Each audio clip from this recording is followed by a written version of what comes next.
ચલો બધા લોકોને અવાજ ક્લિયર આવે છે ને ભાઈ?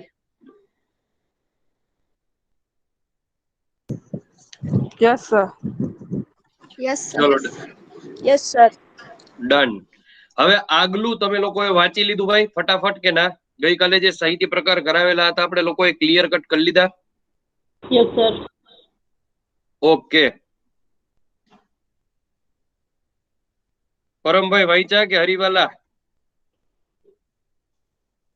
Yes sir. ઓકે ચલો સ્લાઇડ દેખાય છે તમને લોકોને પીપીટી ની? Yes sir. ચલો ઓકે ડન છે.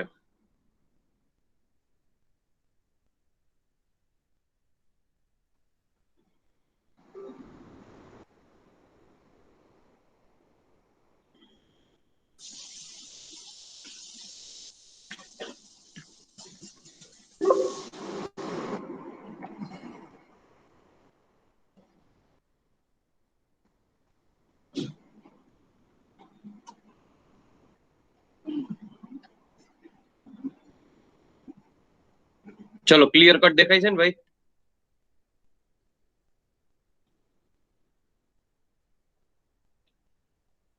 દેખાય છે ને? Yes sir. ઓકે ચલો ગુજરાતના સાંસ્કૃતિક વારસાની અંદર આપણે આગળ વધવાનું છે અને ખાસ કરીને જે લોકો પાસે મારો મોબાઈલ નંબર નો હોય ખાસ કરીને સેવ કરી નાખજો 9428743439 બરાબર. અને આપણે લોકો જે છે સૌથી પહેલા 15 થી 20 મિનિટ કે અડધી કલાક જેટલું આપણે જે ગુજરાતી સાહિત્ય જે છે ફટાફટ કરી નાખીએ અને ત્યાર પછી જે છે આપણે ફરી પાછા સાંસ્કૃતિક વારસાની રમઝટની અંદર આગળ વધશું. ગુજરાતી સાહિત્ય જે છે એ પણ એક પ્રકારનો સાંસ્કૃતિક વારસાનો જ ભાગ છે એટલે ઈ એક વસ્તુ ખાસ ધ્યાન રાખજો. આપણે પર્ટિક્યુલર ગુજરાતી જે સાહિત્ય છે એનો તમારે લોકો એક ચોપડો બનાવી લેવાનો રહેશે.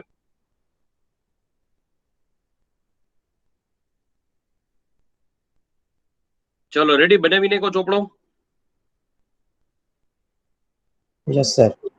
Yes sir. ચલો યસ ઓકે સર. તો સ્ટેપ બાય સ્ટેપ આગળ વધીએ. થોડી તમારે લખવામાં થોડી ઝડપ રાખવી પડશે મિત્રો અને જવાબ ખાસ દેતા રહેજો. આપણને લોકોને મૂંગે મોઢે ભણવું નહીં ગમે બરાબર. અને તમે એવું હોય તો ઘરમાં અવાજ થતો હોય થોડાક સાઈડમાં વયા જજો પણ જવાબ કમ્પલસરી દેવો પડશે બધા લોકો ધડાધડ.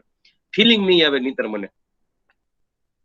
ચાલો હવે ગુજરાતી જે છે એ ગુજરાતી ભાષા જે છે એ સૌથી પહેલા તો ક્યાંથી ઉતરી એવી તો મિત્રો આપણને લોકોને ખબર છે સૌથી પહેલા સંસ્કૃત હાલતું હતું પછી ધીમે ધીમે ધીમે ધીમે ધીમે સંસ્કૃતમાંથી અપભ્રંશ થતો પ્રાકૃત આવ્યો. પ્રાકૃતમાંથી અપભ્રંશ થઈને ગુજરાતી ભાષા છે એ ઉતરી આવેલી છે. પણ આ ગુજરાતી ભાષાના જે બીજ વાવવા વાળા કોઈ વ્યક્તિ હોય તો ઈ હતા સોલંકી વંશના રાજાઓ. અને સોલંકી વંશના રાજાઓની અંદર પણ પર્ટિક્યુલર બે રાજા હોય તો ડંકા વગર દીધા અને એમાં પહેલા નંબરનો રાજા એટલે સિદ્ધરાજ જયસિંહ અને બીજા નંબરનો રાજા એટલે કુમારપાળ. યાદ રાખજો શરૂઆત થઈ તમારે ક્યાંથી પહેલો પોઈન્ટ પાડીને લખી શકો ગુજરાતી ભાષાની શરૂઆત થઈ સોલંકી કાળથી સિદ્ધરાજ જયસિંહ અને કુમારપાળના સમયથી. આ એક ખાસ વસ્તુ યાદ રાખવાની રહેશે. બીજી મહત્વની વસ્તુ કે ભાઈ આ લોકોએ આ ગુજરાતી ભાષાની શરૂઆત કરી પણ શું કામ કરી તો એની પાછળ મારે તમને થોડોક ગુજરાતનો ઇતિહાસ સમજાવવો પડશે. આપણે લોકો ઓલરેડી ગુજરાતનો ઇતિહાસ થી સમજેલા છીએ. આપણને લોકોને ખબર છે કે સોલંકી વંશના સિદ્ધરાજ જયસિંહ છે 3 વર્ષની ઉંમરે ગાદી ઉપર બેસી ગયા અને સૌથી પ્રતાપી રાજા હતા બરાબર સિદ્ધરાજ જયસિંહ. હવે સિદ્ધરાજ જયસિંહ જ્યારે માળવા ઉપર ચડાઈ કરવા જાય છે અને માળવા ઉપર ચડાઈ કરવા જાય છે ત્યાં એક રાજા હોય છે જેનું નામ હોય છે ભોજ રાજા. અને આ જે ભોજ રાજ જે છે ભોજ રાજા એને આપણે લોકોએ ઓલી કહેવત સાંભળી હોય કહા રાજા ભોજ ઓર કહા ગંગુ તૈલી. તો આ કહા રાજા ભોજ ઓર કહા રાજા ગંગુ તૈલી આ રાજા ભોજને હરાવ્યો માળવાના રાજાને અને માળવાના રાજા જે રાજા ભોજને હરાવી અને એની પાસે બહુ મોટું પુસ્તકાલય હતું અને એ પુસ્તકાલય એટલે કે લાઇબ્રેરી એ કમ્પ્લીટ લૂંટીને લઈ આવ્યા. હવે સિદ્ધરાજ જયસિંહ ખબર છે આપણે કાયદેસર દેશી તમંચો બરાબર હિન્દી વિન્દી કઈ આવડે નહીં અને ભોજ રાજા બધા એની જે પુસ્તકો છે શેમાં લખેલી હતી હિન્દીમાં લખેલી હતી. અને આ ભાઈ હું છે બકા એલે આવું બધું બોયલા રાખે. હવે એને હિન્દીમાં કઈ ટપો બપો પડે નહીં. હવે એના સમયની અંદર એક સમયે સિદ્ધરાજ જયસિંહના દરબારની અંદર એક વ્યક્તિ આવ્યા અને ઈ વ્યક્તિ એટલે હેમચંદ્રાચાર્ય. અને હેમચંદ્રાચાર્ય આવ્યા હેમચંદ્રાચાર્યનો ઇન્ટરવ્યુ કન્ડક્ટ કર્યો કે બેટા બોલજો હું ભણ્યો છો? તો કે મારી પાસે હેમચંદ્રાચાર્યનું પદ છે, 21 વર્ષ જૈન ધર્મનો અંગીકાર કરેલો છે, આ છે તે છે, ફટફટ ફટફટ ફટફટ બધું બોલી ગયો. કાયદેસર અપોઇન્ટ કરી લીધો, નોકરી 50,000 રૂપિયા પગાર ડન કરી નાખ્યો. ને હેમચંદ્રાચાર્યને કામ સોંપ્યું શું? તો કે આ ભોજ રાજાના વ્યાકરણ ગ્રંથમાંથી જે ભોજ વ્યાકરણ ગ્રંથ હું લઈ આવ્યો છું ને એનું ગુજરાતીમાં ટ્રાન્સફર મારા બેટા આવડે છે તને? તો કે આવડે. કોપી પેસ્ટ કરતા પહેલેથી આવડી ગયા આપણને, ચોરી કરીને જ પાસ થઈ. ભોજ વ્યાકરણ ગ્રંથનું હેમચંદ્રાચાર્ય બેઠે બેઠું કોપી માર્યું, સિદ્ધ હેમ શબ્દાનું શાસન. અને આ સૌથી પહેલો વ્યાકરણ ગ્રંથ આવ્યો અને અહીંયાથી ગુજરાતી ભાષાની શરૂઆત થઈ. બરાબર છે ને? સિદ્ધ હેમ શબ્દનું શાસન છે અડધો ગુજરાતીમાં છે અને અડધો અપભ્રંશ ભાષામાં છે. બરાબર છે? અડધો ગુજરાતી ને અડધો અપભ્રંશ ભાષામાં. પણ કાયદેસર ગુજરાતી હું ને તમે જે બોલીએ છીએ એવું ગુજરાતી બોલવા અને એવું ગુજરાતી લખવા માટે શરૂઆત કોની થઈ? તો યાદ રાખજો, એવું ગુજરાતી બોલવાનું ને એવું ગુજરાતી લખવા માટેની શરૂઆત થઈ નરસિંહ મહેતાથી. અહીંયા સુધી બધા લોકોને ક્લિયર છે? હા કે ના? Yes sir. એક જ મિનિટ, આ લખી નાખો તો ફટાફટ સિદ્ધ જીસી વાળું.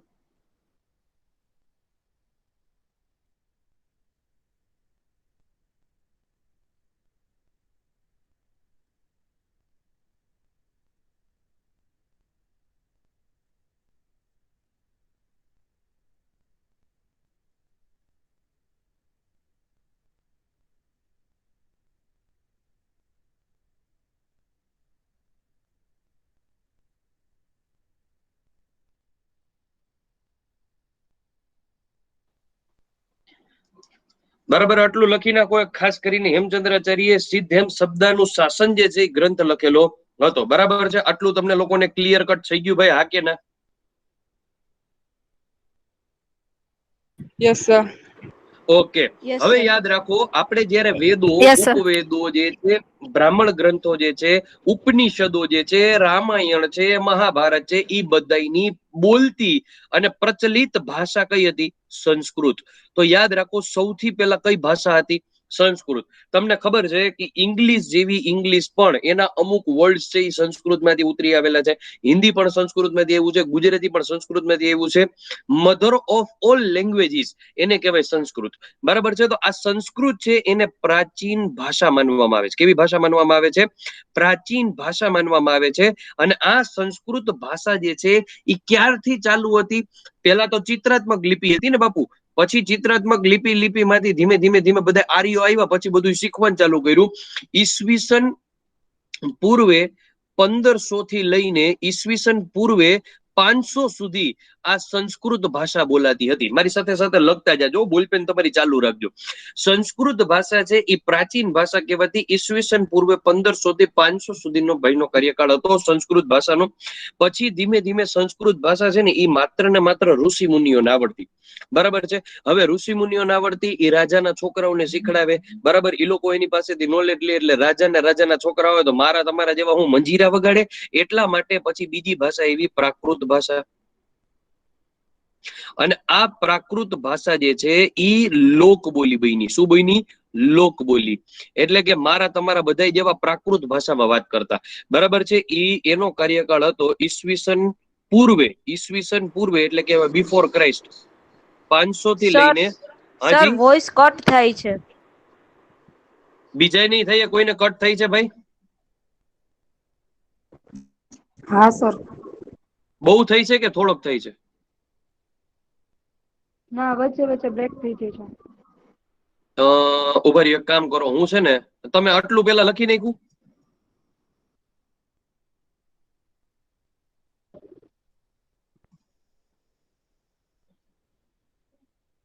હલો? Yes sir. ઓકે, મારે નેટમાં તો કઈ પ્રોબ્લેમ છે નહીં, બધું રેડી છે. જો તો અવાજ કપાય છે? હવે ક્લિયર છે કે કપાય છે? સર ક્લિયર જ નહીં છે. સર, પ્રોપર આવે છે. પ્રોપર આવે છે ને? હા સર. ઓકે, કદાચ કપાય ને તો મને કેજો, એક વખત આપણે બંધ કરીને પાછું ચાલુ કરી દેશું. ચલો ઓકે સર. હવે પ્રાકૃત ભાષા છે એ લોક બોલી બની, અને પ્રાકૃત ભાષા લોક બોલી બની ને એનો કાર્યકાળ હતો ઈસવીસન પૂર્વે 500 થી લઈને ઈસવીસન 1000 સુધીનો. ઈસવીસન પૂર્વે 500 થી લઈને ઈસવીસન 1000 સુધીનો કાર્યકાળ હતો. એટલું ક્લિયર થઈ ગયું બધા લોકોને? Yes sir. Yes sir. ચલો ડન. હવે પ્રાકૃત ભાષા છે ને એ બધાને બહુ અઘરી લાગતી, એટલે ધીમે ધીમે ધીમે ધીમે પ્રાકૃત ભાષા છે ને એ લોક બોલી તો બની ગઈ, પણ મારા દીકરા ઋષિ મુનિ જે લખે એ સંસ્કૃત ભાષામાં લખે, અને આપણે બધા પ્રાકૃત ભાષા બોલતા. હવે ખબર પડે નહીં કે આ બેયમાં કરવું શું, એટલે એક ભાષા એવી અપભ્રંશ. હવે અપભ્રંશ ભાષા જે છે એ અપભ્રંશ ની અંદર થોડુંક પ્રાકૃતિ હતું ને થોડુંક સંસ્કૃતિ હતું, મિક્સિંગ હાલતું. આપણે કઈ બાવા હિન્દી બોલે, બાવા હિન્દી, ઈ બાવા હિન્દી એટલે કે બાવા પ્રાકૃત, એને કહેવાય અપભ્રંશ. આ અપભ્રંશ નો સમયગાળો હતો ઈસવીસન 1100 થી લઈને 1300 સુધીનો. 1100 થી લઈને 1300 સુધીનો કાર્યકાળ, એટલે કે 12 થી લઈને 14મી સદી સુધી આ અપભ્રંશ ભાષા બોલાતી. સિદ્ધ હેમ શબ્દાનું શાસન જે ગ્રંથ છે ને ભાઈ, આ સિદ્ધ હેમ શબ્દાનું શાસન ગ્રંથ પણ અપભ્રંશ ભાષામાં જ લખાયેલો છે. એની અંદર થોડુંક પ્રાકૃત છે, થોડુંક સંસ્કૃત છે, થોડુંક ગુજરાતી છે, બધું મિક્સિંગ છે. ટૂંકમાં બધું બાવાજી, બરાબર છે. બાવા હિન્દી, બાવા ગુજરાતી બધું આપણે જે બોલીએ, બરાબર, એવી રીતે ઈ જે છે ઈ સિદ્ધ હેમ શબ્દાનું શાસન જે છે ઈ હેમચંદ્રાચાર્ય લખ્યો અપભ્રંશ ભાષાની અંદર લખાયેલો છે. અને પછી અપભ્રંશ ભાષામાંથી ઉતરી એવી આપણી અતિ મહત્વની માતૃભાષા ગુજરાતી. અને આ ગુજરાતી જે છે ઈસવીસન 1300 થી લઈને બાપુ આજ સુધી આપણે ધબધબાટી બોલાવીએ છીએ. તો આ રીતે કઈક ગુજરાતી ભાષાની સૌથી પહેલા ઉત્પત્તિ થઈ. સંસ્કૃત, પ્રાકૃત, અપભ્રંશ અને ગુજરાતી, બરાબર છે. હવે તમને લોકોના અહીંયાથી બે ક્વેશ્ચન નીકળે. કેટલા ક્વેશ્ચન નીકળે? બે. પ્રશ્ન નંબર પહેલો એવો નીકળે કે ગુજરાતી ભાષા કઈ ભાષા પરથી જન્મી છે? પ્રશ્ન લખો. ગુજરાતી ભાષા કઈ ભાષા પરથી જન્મી છે? અને બીજો પ્રશ્ન એવો નીકળે કે ગુજરાતી ભાષા કઈ ભાષા પરથી ઉતરી આવી છે? બરાબર છે. તો પેલા પ્રશ્નનો જવાબ શું આવશે? ગુજરાતી ભાષા ક્યાં કે કઈ ભાષા ઉપરથી જન્મી છે? શું જવાબ આવશે? અપભ્રંશ. અપભ્રંશ. જો જૈનમી તો સંસ્કૃત આવે, અને ક્યાંથી ઉતરી આવી છે તો અહીંથી ઉતરી, અપભ્રંશ. અને અપભ્રંશ નું બીજું નામ શું? ગુર્જર અપભ્રંશ. ખબર પડે કે ન પડે ભાઈ? યસ. બરાબર. આ બે પ્રશ્ન એક્ઝામેબલ પોઈન્ટ છે મિત્રો, ખાસ યાદ રાખજો. ગુજરાતી ભાષા કઈ ભાષા ઉપરથી જન્મી છે તો જવાબ આવશે સંસ્કૃત, અને ગુજરાતી ભાષા કઈ ભાષા ઉપરથી ઉતરી આવેલી છે તો જવાબ આવશે પ્રાકૃત. બરાબર છે. અને એક આપણે હેમચંદ્રાચાર્યએ લખેલી અતિ મહત્વની પંક્તિ જે છે, પાઈ વિલંગી આંતરી શિશુ લઈસુ સ્કંદ તોવી હથરાય કટસુ બલી જાવું તો કંથરાય. આ છે ને ઈ અપભ્રંશ ભાષા છે. કાંઈ સમજાય નહીં આમાં, જે માતાજી, બરાબર, આમાં કાંઈ સમજાય નહીં. આ હેમચંદ્રાચાર્ય લખેલી છે અપભ્રંશ ભાષા સિદ્ધરાજ જયસિંહના કાર્યકાળ દરમિયાન. તો આ તમને લોકોને પહેલા તો ક્લિયર હોવી જોઈએ કે ભાઈ છે ને હેમચંદ્રાચાર્યએ આ બધું લખવાનું ચાલુ કર્યું, બરાબર છે. પણ મહત્વની વસ્તુ શું છે? સંસ્કૃત, પ્રાકૃત, અપભ્રંશ અને ગુજરાતી ઉપરથી ઉતરી આવેલી છે.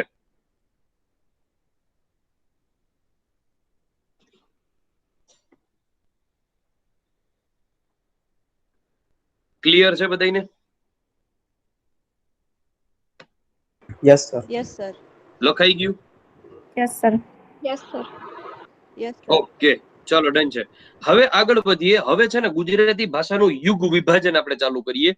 ગુજરાતી ભાષાની અંદર પ્રાચીન, મધ્યકાલીન, અર્વાચીન જે યુગ થઈ ગયા, બરાબર છે. આ યુગનો સમયગાળો કેટલો હતો એ તમારે ખાસ યાદ રાખવાનું, કારણ કે તમને ડાયરેક્ટ પૂછાય કે સાક્ષર યુગ જે છે એ કયા વર્ષથી કયા વર્ષ સુધી ચાલ્યો. ગાંધી યુગ કયા વર્ષથી કયા વર્ષ સુધી ચાલ્યો? તો તમને લોકોને પહેલા તો આ ખબર હોવી જોઈએ, ગુજરાતી ભાષાનું યુગ વિભાજન. ચલો હેડિંગ મારો, ગુજરાતી સાહિત્યનું, સોરી ભાષા નહીં, ગુજરાતી સાહિત્યનું યુગ વિભાજન. એટલે યુગ વિભાજન એટલે શું? તો કે આપણો જે સમયગાળો છે અત્યારે કળિયુગમાં આપણે રહીએ છીએ. સૌથી પહેલા સતયુગ હતો, પછી ત્રેતા આવ્યો, પછી દ્વાપર યુગ આવ્યો, પછી કળિયુગ આવ્યો. તો એવી રીતે ગુજરાતી ભાષામાં પણ કંઈક ને કંઈક ફેરફાર થતા હોય. તો સૌથી પહેલો કયો યુગ આવ્યો? જેને કહેવાય પ્રાચીન યુગ. પ્રાચીન યુગનું જ બીજું નામ પ્રારંભિક યુગ. આ પ્રાચીન યુગ, પ્રારંભિક યુગ જે છે એની અંદર કઈ ભાષા બોલાતી? તો પ્રાચીન યુગ કે પ્રારંભિક યુગની અંદર જૂની ગુજરાતી બોલાતી. જૂની ગુજરાતી એટલે કે ગુર્જર અપભ્રંશ બોલાતી. ગુર્જર અપભ્રંશ. કયા સમય સુધીનો કાર્યકાળ? તો કે 12 થી 14મી સદી સુધીનો કાર્યકાળ હતો. 12મી થી 14મી સદી સુધીનો કાર્યકાળ હતો. હવે 12મી સદી એટલે કઈ કહેવાય? 12મી સદી એટલે કઈ કહેવાય? તો કે 1101 થી લઈને 14મી સદી. 14મી સદી એટલે કે 1400 સુધીનો કાર્યકાળ. આ કાર્યકાળ હતો કોનો? પ્રારંભિક યુગનો. ચલો ક્લિયર થઈ ગયું બધા લોકોને?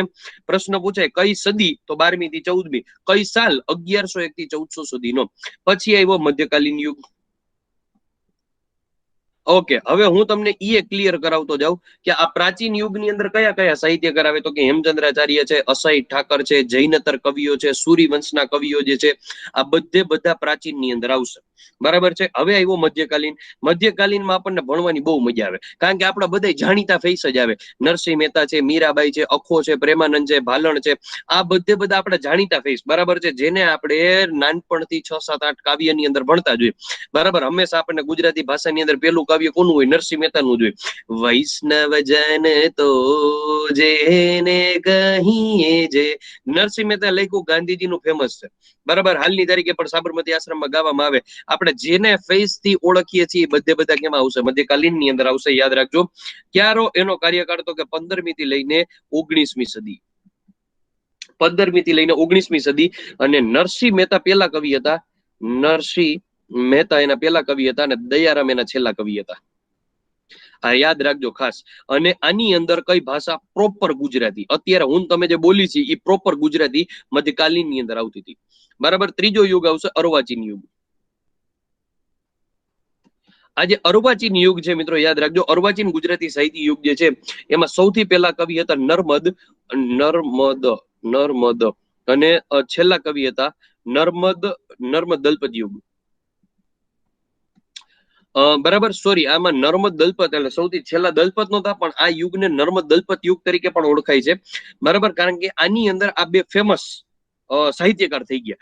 નર્મદ કેમાં થયા? અર્વાચીન યુગમાં. દલપતે કેમાં થયા? અર્વાચીન યુગની અંદર. નર્મદ દલપત યુગ તરીકે પણ આને ઓળખવામાં આવે છે. ક્યારે શરૂઆત થઈ? 1845માં શરૂઆત થઈ, 1885 સુધી.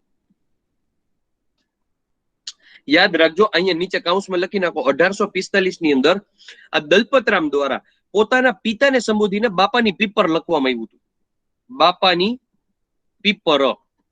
પીપરનું એક ઝાડ હતું. આ પીપરના ઝાડની નીચે એક વખત જયારે બારગામ જતા હતા ત્યારે એના પપ્પાની એને બહુ યાદ આવી કે હું પેલા મારા પપ્પા ભેગો બહુ જતો, આ છે તે છે, એને બહુ યાદ આવી.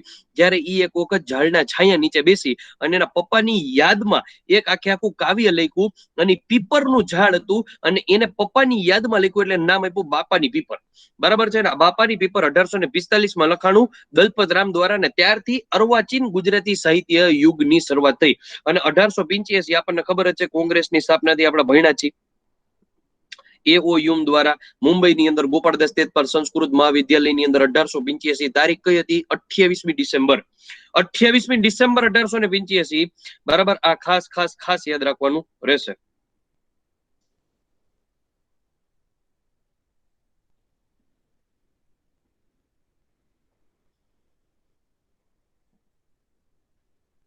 ચલો ક્લિયર છે બધા લોકોને?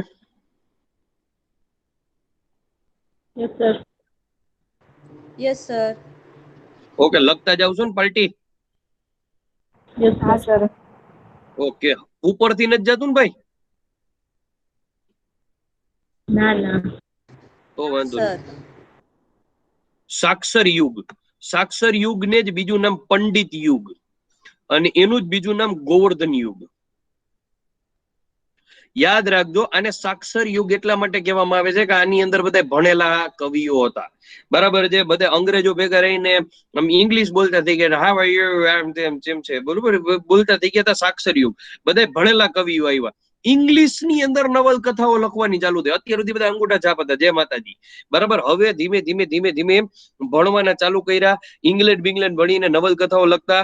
સમયગાળો છે 1885 થી લઈને કોંગ્રેસની સ્થાપનાથી લઈને 1920 સુધી. યાદ રાખજો, આ સમયગાળાની અંદર મોટા ભાગની પુસ્તકોની અંદર ભૂલ આપવામાં આવેલી છે. અમુક પુસ્તકોની અંદર છેલ્લે 1915 લખ્યું છે ગાંધીજી આવ્યા ત્યાં સુધી, પણ ગાંધીજી આવ્યા એટલે કઈ યુગ નહોતો ફરી ગયો, બરાબર છે. ગાંધીજી આવીને 5 વર્ષ મંજીરા જ વગાડ્યા હતા, આંદોલન કર્યા. પણ યાદ રાખજો, ગાંધીજી આવીને 1920 ની અંદર ગુજરાત વિદ્યાપીઠની સ્થાપના કરી અમદાવાદ ખાતે, બરાબર છે. અને સાર્થ જોડણી કોર્સ કરવાનો ચાલુ કર્યો. ત્યાર પછી ઈ જે છે ઈ યુગ પરિવર્તન થયો કહેવાય, બરાબર છે. ત્યાં સુધી તો 1920 સુધી કાંઈ પણ ફેરફાર હતો નહીં. અને 1920 ની અંદર આપણને ખબર છે ગાંધીજીએ શું ચાલુ કર્યું? ગુજરાત વિદ્યાપીઠ. આ ખાસ યાદ લખી નાખજો. અને ગુજરાતમાં ગુ કેવું આવશે? દીર્ઘાવાળું. ગુજરાત વિદ્યાપીઠનું આ જોડણી થશે, એક્ઝામેબલ પોઈન્ટ બનશે આ તમારો, બરાબર છે. ઘણી વખત એક્ઝામમાં પૂછાયેલું છે. એવી જ રીતે મિત્રો પછી આવશે ગાંધી યુગ. બાપુ આવ્યા, બાપુએ ખુદે લખવાનું ચાલુ કર્યું, પોતાની આત્મકથા ધબધબાટી બોલાવી નહીં કીધી. એના સિવાય કેટલી પુસ્તકો લખી. ગાંધીજી પોતે લેખકે હતા, સ્વાતંત્ર્ય સેનાની હતા, વકીલે હતા, કાંઈ ઘટે નહીં, બધે ઓલરાઉન્ડર હતા, બરાબર છે. 1920 થી લઈને 1940 સુધીનો સાહેબે ધબધબાટી બોલાવવાનું ચાલુ કર્યું. ગાંધી યુગની અંદર ગાંધી બાપુએ ભૂકા કાઢ્યા. અને ગાંધી બાપુની ભેગા ભેગા જે કંઈ પણ લોકો હતા, જેમ કે ગાંધીજીના અંગત સચિવ મહાદેવભાઈ દેસાઈ, એ કવિ હતા. મહાદેવનો છોકરો નારાયણભાઈ દેસાઈ, એ કવિ હતા, બરાબર છે. તો ઈ બધા બાપ છોકરાઓ ભેગું થઈને 1920 થી 1940 માં ધબાધબી બોલાવી નાખી, એટલું લખી નાખ્યું. પછી છઠ્ઠો યુગ આવે, અનુગાંધી યુગ. અનુગાંધી યુગ.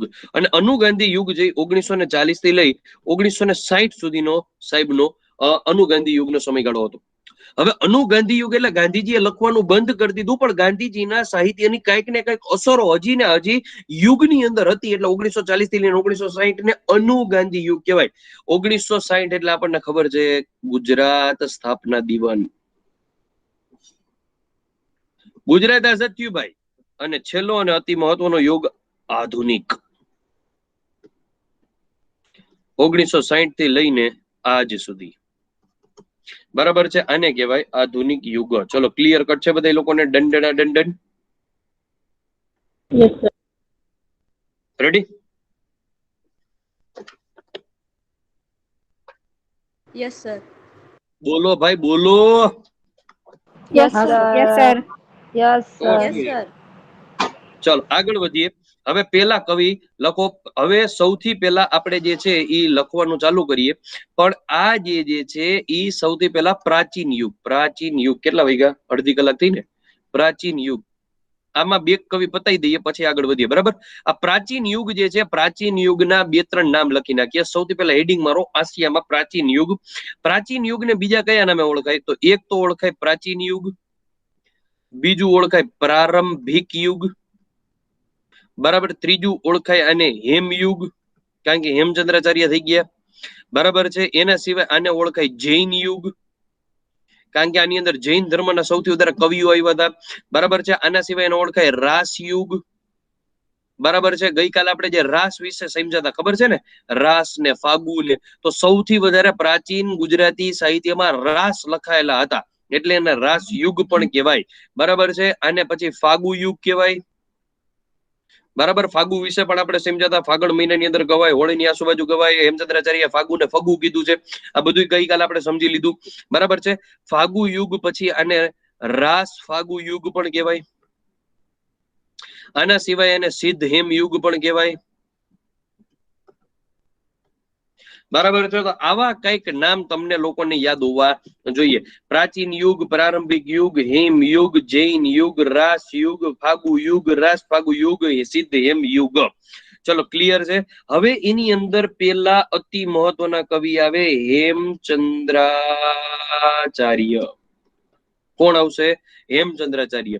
અને હેમચંદ્રાચાર્ય કાર્યકાળ કેટલો છે? 1089 થી લઈને 1073 સુધીનો કાર્યકાળ છે. 1089 થી લઈને 1073 સુધીનો કાર્યકાળ છે. ચલો ક્લિયર છે. Yes sir.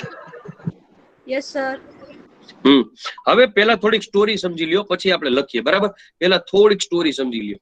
હવે સ્ટોરી કઈક એવી છે કે અમદાવાદ જિલ્લાનું એક નાનકડું એવું ગામ એટલે ધંધુકા.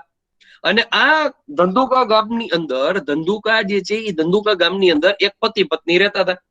એ પતિ પત્ની જે છે, પતિનું નામ શું હતું? તો પતિનું નામ હતું ચાચિંગ કે ચાચ, અને માતાનું નામ હતું પાહિણી. બરાબર છે, બે હસબન્ડ વાઈફ રહેતા હતા. બરાબર છે, એ હસબન્ડ નું નામ શું હતું? ચાચિંગ કે ચાચ, અને વાઈફ નું નામ હતું પાહિણી દેવી. હવે ઈ બેયના ઘરે, એ બેયના લગ્ન થયા 3 વર્ષ પછી પાહિણી દેવી છે ગર્ભવતી થયા, અને એના ઘરે એક નાનકડા બાળકનો જન્મ થવાનો હતો. પણ એ જન્મ થવાનો હતો, ગર્ભવતી હતા એ સમયે પાહિણી દેવીને એક નાનકડું સપનું આવ્યું. અને સપનું એવું આવ્યું કે જેના કારણે એને એમ થયું કે આ સપનું આવા સમય આવ્યું તો કઈ લોચા તો નહીં થાય ને. બરાબર, એટલા માટે ઈ જે ચાચિંગ કે ચાચ જે છે એના હસબન્ડ ઈ શિવ અને પાર્વતીને માનતા હતા. ભગવાન કોણને માનતા હતા? શિવ અને પાર્વતીને. પણ જ્યારે પાહિણી દેવી છે ને, એ જૈન ધર્મને માનતા હતા. હવે જૈન ધર્મના એના એક ગુરુ હતા, નાનપણથી એક એના ગુરુ હતા, જેનું નામ શું હતું? દેવચંદ્ર સૂરી. હવે દેવચંદ્ર સૂરી પાસે જાય છે કે ભાઈ આવી રીતે અમારા લગ્ન જીવનને 3 વર્ષ થયા ને, આવી રીતે હું ગર્ભવતી છું ને, મને આવી રીતે એક સપનું આવ્યું છે, શું તમને લાગે છે આના ઉપરથી? એટલે દેવચંદ્ર સૂરી આખા સપનાને છે ને વ્યવસ્થિત રીતે બાયફર્કેશન કરીને કીધું કે તમારા ઘરે 100% પુત્રનો જન્મ થશે. પેલા તો તમને ખબર છે, એવું ખબર પડી જતી છોકરો આવશે કે છોકરી આવશે, ખબર જ છે. કૌરવો પાંડવો બધું પેલા આપણને ખબર જ છે, મહાભારત જોયું હોય એટલે. બરાબર, ઋષિ મુનિઓ બહુ તાકાત વાળા હતા. ઋષિ મુનિને ખબર પડી ગઈ કે ઋષિ મુનિએ કીધું તમારા ઘરે ગેરંટેડ છોકરો આવશે, એમાં શંકા નથી. અને આ જે છોકરો છે ને ભાઈ,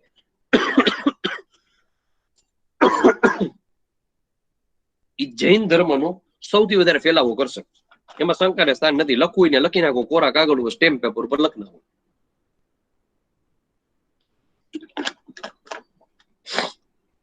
હવે હેમચંદ્રાચાર્ય, આ જે નાનો છોકરો હતો, એના માતા કે પાહિણી દેવી કે દંડના દંડન, એમાં કઈ શંકાને સ્થાન નથી. ચાચિંગ કે ચાચ અને પાહિણી દેવી આ બે શાંતિથી પોતાનું જીવન ગુજારતા હતા. નાનો છોકરાનો જન્મ થયો. હવે છોકરાનો જન્મ થયો ને એટલે બે હસબન્ડ વાઈફ નો ડખો થયો. હસબન્ડ વાઈફ માં ડખો શું થયો? ચાચિંગ કે ચાચ કે આ મારો છોકરો જે છે એ શિવ ધર્મનો, એટલે કે મહાદેવને પ્રાર્થના કરશે અને ઈ જ ધર્મમાં આગળ વધશે. એટલે પાહિણી દેવી કે મારા ગુરુ દેવચંદ્ર સૂર્યએ કીધું કે આ છોકરો જૈન ધર્મનો ફેલાવો કરશે તો આપણે પહેલેથી જ જૈન ધર્મ પાડવો દેવો. કારણ કે હસબન્ડ વાઈફ બે અલગ અલગ ધર્મ પાડતા હતા. બરાબર છે, દાખલા તરીકે હું મહાદેવને માનતો, મારી પત્ની કૃષ્ણ ભગવાનને માનતી હોય, એ રીતે બે અલગ અલગ ભગવાનને માનતા હતા.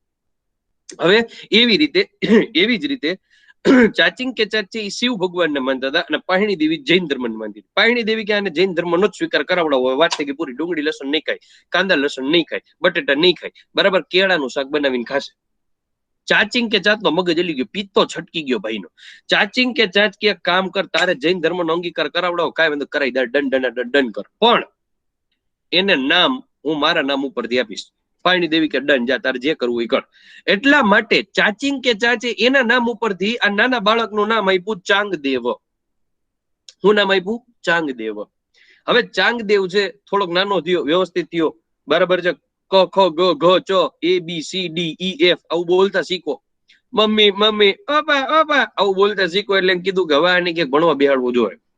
હવે ભણવા બેહાડવા માટે નક્કી કર્યું ગુરુ કોને ગોતવા? તો કે આપણે નાના હતા, આપણે જયારે ટેણીઓ જન્મો નતો ચાંગદેવ, બરાબર છે, ત્યારે જ આપણે જેની પાસે ગયા હતા એને જ ગુરુ તરીકે આપણે રાખી લઈએ. એટલે દેવચંદ્ર સૂરીને ગુરુ તરીકે રાખ્યા. દેવચંદ્ર સૂરી કે ભાઈ હું ડાયરેક્ટ એડમિશન નથી આપતો, બરાબર, મારી પાસે તમારે ભણવા માટે તમારે પેલા ટેસ્ટ આપવી પડે, બરાબર છે. યુપીએસસી ડાયરેક્ટ ન મળે, પેલા પ્રી દેવી પડે, પછી મેઇન્સ આવે, પછી ઇન્ટરવ્યુ આવે. ચાચિંગ કે ચાચ મૂંઝાણા, આ ટેણીએ હજી કઈ આવડતું નથી, આની કેમ ટેસ્ટ લેશે?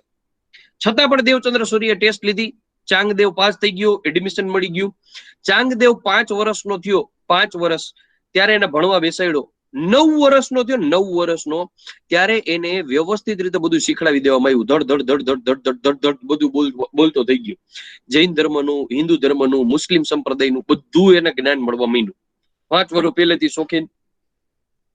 9 વર્ષની ઉંમરે દેવચંદ્ર સૂરીએ એના પોતાના ગુરુએ આ ચાંગદેવનું નામ જે છે એનું મોઢું છે ને એકદમ ચળકતું હતું, એકદમ જોરદાર. બરાબર, માથાની રેખા, માથાનું કપાળ છે એકદમ વ્યવસ્થિત મોટું હતું, ચંદ્રની માફક ચમકતું હતું. એટલા માટે 9 વર્ષે એના ગુરુ દ્વારા એને નામ આપ્યું સોમચંદ્ર.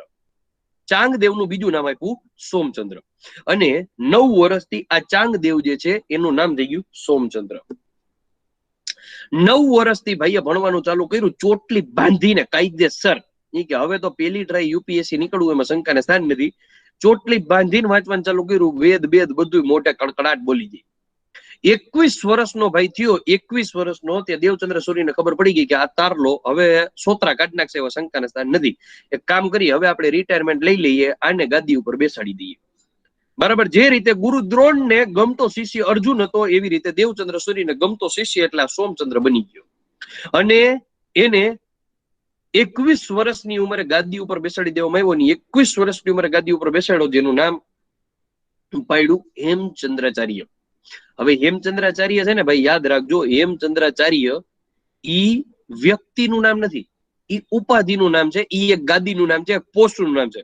જેમ કે ચીફ મિનિસ્ટર ઈ એક પોસ્ટનું નામ છે, બરાબર. એના ઉપર આવતા જતા બધા ફરતા હોય, બરાબર, 5 વર્ષે, 1 વર્ષે, 2 વર્ષે, જેવી રીતે કાર્યકાળ હોય એવી રીતે. તો એવી જ રીતે હેમચંદ્રાચાર્ય જે છે ને, એક પોસ્ટનું નામ છે. ઈ વ્યક્તિનું નામ તો સોમચંદ્ર જ હતું, બાળપણનું નામ તો ચાંગદેવ જ હતું. હવે હેમચંદ્રાચાર્ય પોસ્ટથી એટલે મિસ્ટર પ્રેસિડેન્ટ, આપણે શું કહીએ, રામનાથ કોવિંદ નો કહીએ, મિસ્ટર પ્રેસિડેન્ટ. એમ કે એનો પીએ ફોન કરે ને, દાખલા તરીકે મને, તો કે મિસ્ટર પ્રેસિડેન્ટ નો ફોન છે, બરાબર, પ્રેસિડેન્ટ ને ફોન આપું, આવી રીતે કહેવામાં આવે, બરાબર છે. તો આ જે છે એ મિસ્ટર પ્રેસિડેન્ટ એટલે કે મિસ્ટર હેમચંદ્રાચાર્ય, હવે ભાઈને ગોલ્ડ મેડલ મળી ગયો, બરાબર. 21 વર્ષની ઉંમરે ભાઈ તજજ્ઞ થઈ ગયા, નોકરી બોકરી કાંઈ નહીં, બેરોજગાર રખડે, બરાબર છે. ઓલા કે ને કે ભાઈ બીકોમ કરેલું, એમકોમ કરેલું, એમબીએ કરેલું, બધું કરેલું, છતાંય નોકરી, તો કે નહીં. ભાઈ શોધખોળમાં નીકળ્યા, ધંધુકામાંથી બહાર નીકળ્યા. પાટણ ઈ સમયે કેપિટલ હતી ગુજરાતની. આ કેપિટલ ની અંદર ધંધો ગોતવા માટે ગયા, ની ધંધો કરવા માટે સિદ્ધરાજ જયસિંહ ત્યાં બેઠા હતા. સિદ્ધરાજ જયસિંહ એનો નાનકડો ઇન્ટરવ્યુ કન્ડક્ટ કર્યો. ઇન્ટરવ્યુ કન્ડક્ટ કરી અને ભાઈને નોકરીએ રાખી દીધા. અને પછી ભાઈએ લખવાનું ચાલુ કર્યું સિદ્ધ હેમ શબ્દનું શાસન. પછી એને ઘણું બધું લખ્યું, જેમ કે અભિજ્ઞાન શાંકુતલમ લખ્યું, બરાબર છે, ચિંતામણી લખ્યું, દયાશ્રય લખ્યું, બરાબર, કલિકાલ સર્વજ્ઞનું એના પછી એને બિરુદ પણ મળી ગયું, કાવ્યનું શાસન લખ્યું, છંદાનું શાસન લખ્યું, બરાબર છે. એવી રીતે સંસ્કૃત ભાષાનો એને ભાષાકોશ લખી નાખ્યો.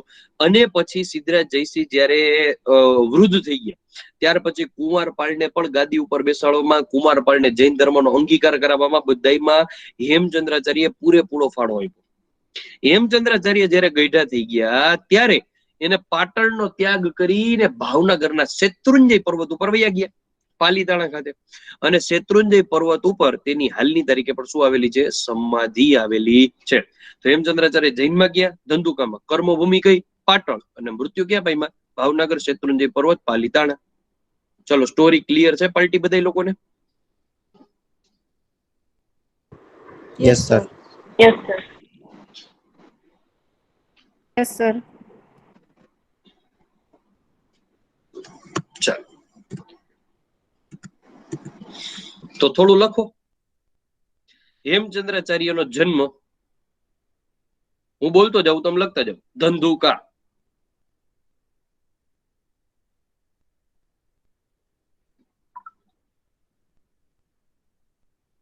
મૂળ નામ ચાંગદેવ,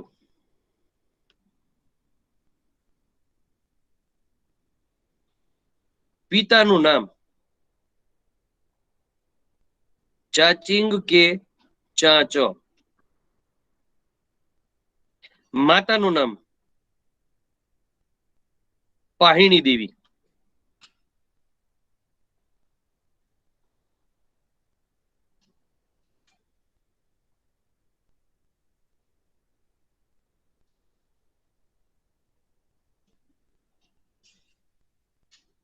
ગુરુનું નામ દેવચંદ્ર સુરી.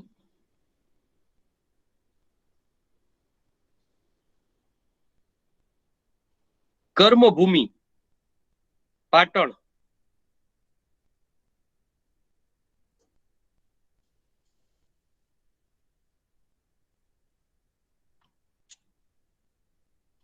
કોના દરબારમાં કામ કર્યું? ક્વેશ્ચન માર્ક કરીને મૂકી દો. કોના દરબારમાં કામ કર્યું? સિદ્ધરાજ જયસિંહ. દેખાય છે ને હું લખું છું ઈ? Yes, sir. Yes. Yes, sir. અને કુમારપાળ.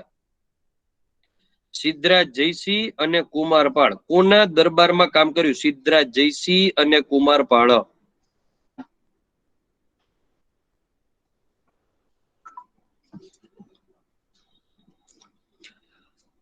નવ વર્ષની ઉંમરે ગુરુ દ્વારા અપાયેલું નામ. 9 વર્ષની ઉંમરે ગુરુ એટલે કોણ? દેવચંદ્ર સુરી. ગુરુ દ્વારા અપાયેલું નામ શું હતું? Somchand. Somchandra. સોમચંદ્ર. 21 વર્ષની ઉંમરે હેમચંદ્રાચાર્ય.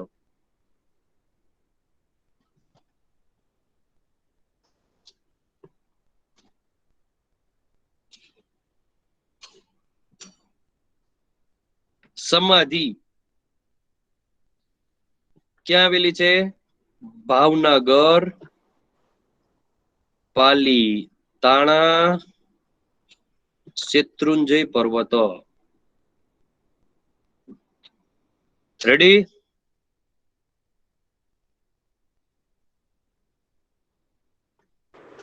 Yes, sir. હવે લખજો તેનો સૌ પ્રથમ વ્યાકરણ ગ્રંથ. સૌ પ્રથમ વ્યાકરણ ગ્રંથ કયો હતો? સિદ્ધ હેમ શબ્દાનું શાસન.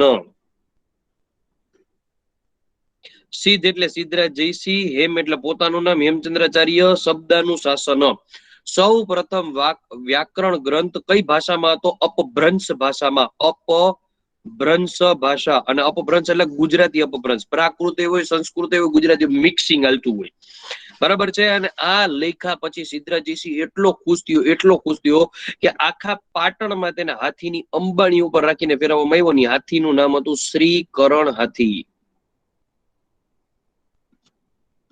શું હાથીનું નામ હતું? શ્રીકરણ હાથી. ખાસ યાદ રાખજો.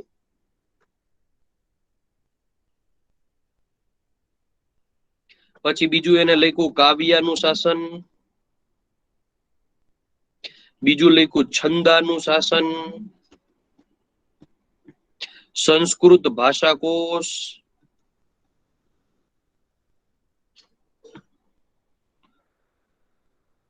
પ્રમાણ મીમાંસા.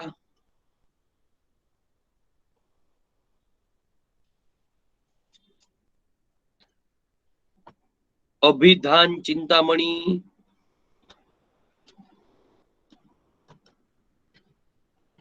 દયાશ્રય.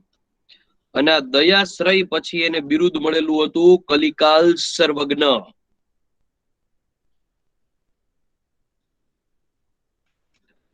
કલિકાલ સર્વજ્ઞ બિરુદ કઈ રચના પછી તેને મળેલું હતું? યાદ રાખજો, દયાશ્રય. કઈ રચના? દયાશ્રય.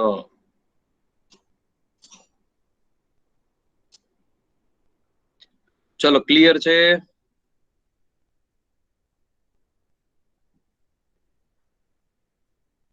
Yes, sir. ચલો હેમચંદ્રાચાર્ય અહીંયા કમ્પ્લીટલી પૂરા. બરાબર છે ભાઈ? 40 મિનિટ થઈ ગઈ. હવે આપણે પાછા મેઇન કોર્સમાં આવી જઈએ.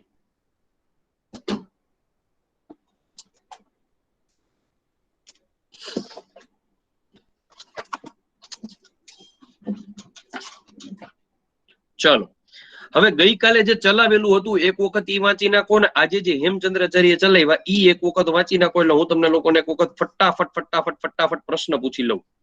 બરાબર છે? ફટાફટ તમે લોકો એક વખત નજર મારી લ્યો. 5 મિનિટનો સમય આપું છું. બરાબર? ગઈકાલે ચલાવ્યું હતું ઈ બધા પ્રકારો અને આજે હેમચંદ્ર ચલાવ્યું. ફટાફટ ક્વેશ્ચન આન્સર હાલશે.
શું કે પાર્ટી રેડી?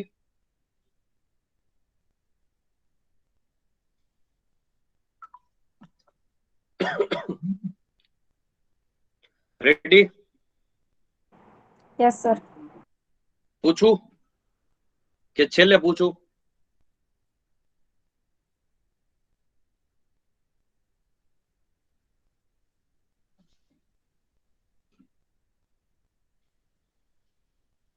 પૂછું કે છેલ્લે પૂછું? સર તમે જેમ કરવું એમ. આપણો નિયમ ખબર છે ને ભાઈ કે નથી ખબર? પૂછ્યા પછી નો આવડે તો ક્લાસમાંથી કાઢી મૂકું.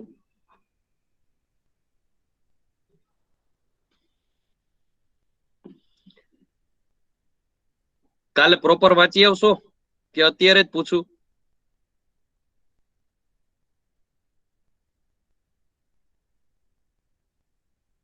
બોલો પરમભાઈ, દ્રષ્ટિ, રિદ્ધિ,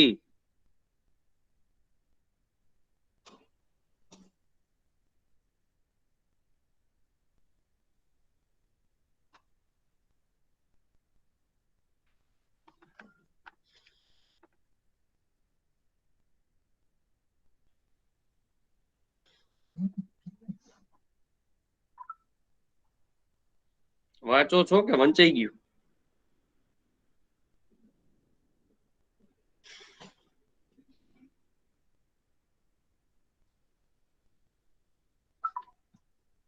એ બોલો પાર્ટી, બોલો.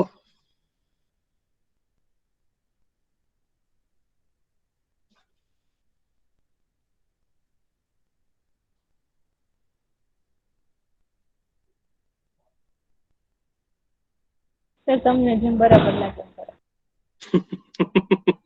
હા તો આગળ વધો હાલો. મને એવું લાગે કે તમને ભી પડી જાય પૂછીશ ને તો. હાલો રેડી? લખશો આગળ? હા સર. જો હવે જવાબ આવ્યો બધાને ઈ કે હવે વાંધો નહીં હાલો. ચાલો ગઈકાલે આપણે સોનેટ સુધી પહોંચ્યા હતા ને? હા. ચાલો હાલો ભાઈ, હવે રેડી બધાય? Yes sir. ચલો રેડી. મિત્રો એક વસ્તુ ખાસ યાદ રાખજો કે હું ગમે એટલું સારું ભણાવું અને તમે ગમે એટલો સારો ચોપડો બનાવો, જ્યાં સુધી તમે રિવિઝન નહીં કરો ને ત્યાં સુધી તમને નહીં આવડે. બરાબર છે? એટલે કાલથી તમે લોકો ખાસ એક ફિક્સ રાખજો કે આવતા વેત 15 મિનિટ, બરાબર છે, 11 થી 11 ને 15 નહીં, તમારે 10:45 આવી જવાનું. 10:45 થી 11 કમ્પ્લીટલી વાંચવાનું. બરાબર છે? અને નાના છોકરાઓની જેમ ન કરતા. બરાબર? જેટલા લોકો પણ અત્યારે ઝૂમ ની અંદર કે ગૂગલ મીટ ની અંદર સ્કૂલના છોકરાઓ વાંચે છે ને, એ બધા નીચે મોબાઈલમાં ગેમ રમતા હોય, સ્ટેટસ જોતા હોય. બરાબર? તમારે પાસ થવાનું હોય ભાઈ. તો તમારે લોકોએ 15 મિનિટ પ્રોપર વાંચવું પડશે. રિવિઝન નહીં કરો ને તો ગયા સમજી લેજો. રેડી? તો પ્રોપર રિવિઝન કરજો. બાકી આ છે ને જેટલું સાહિત્ય અને કલ્ચર તમને સહેલું લાગે છે ને સહેલું જ છે. રિવિઝન નહીં કરો ને તો અઘરું થઈ જશે. Ready? Yes sir. Okay sir. ચલો સોનેટ સૌથી પહેલા લખો. આ સોનેટ જે છે ને એ ઇટાલિયન સાહિત્ય પ્રકાર છે. મૂળ ક્યાંનો છે? મૂળ ઇટાલિયન સાહિત્ય પ્રકાર છે. બરાબર? આપણે ઇટાલિયન પીઝા ખાધા હોય, ઇટાલિયન સાહિત્ય પ્રકાર સોનેટ છે ઈ નો ખબર હોય.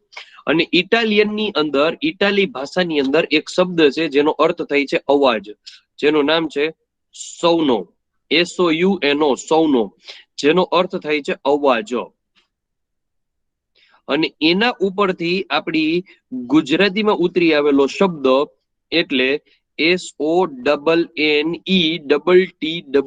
સૌનોટ. અને એનો અર્થ થાય છે સહેજ અવાજ.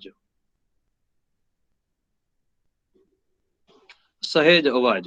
અને એના ઉપરથી ઉતરી આવેલો શબ્દ એટલે સોનેટ. આ ખાસ યાદ રાખવાનું રહેશે. મૂળ ક્યાંનો છે તો યાદ રાખજો, મૂળ છે ઇટાલિયન પ્રકાર છે. આ યાદ રાખવાનું રહેશે. પોઈન્ટ નંબર બીજો યાદ એવો રાખવો પડે કે સોનેટ કાવ્ય છે ને એ જનરલી કેટલી પંક્તિનું હોય?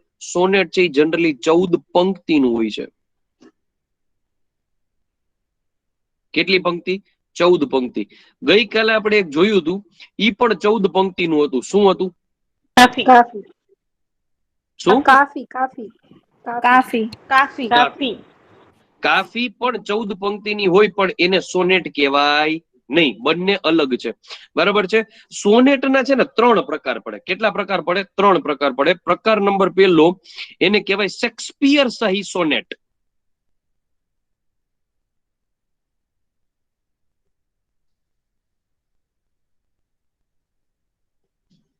શેક્સપિયર શાહી સોનેટ.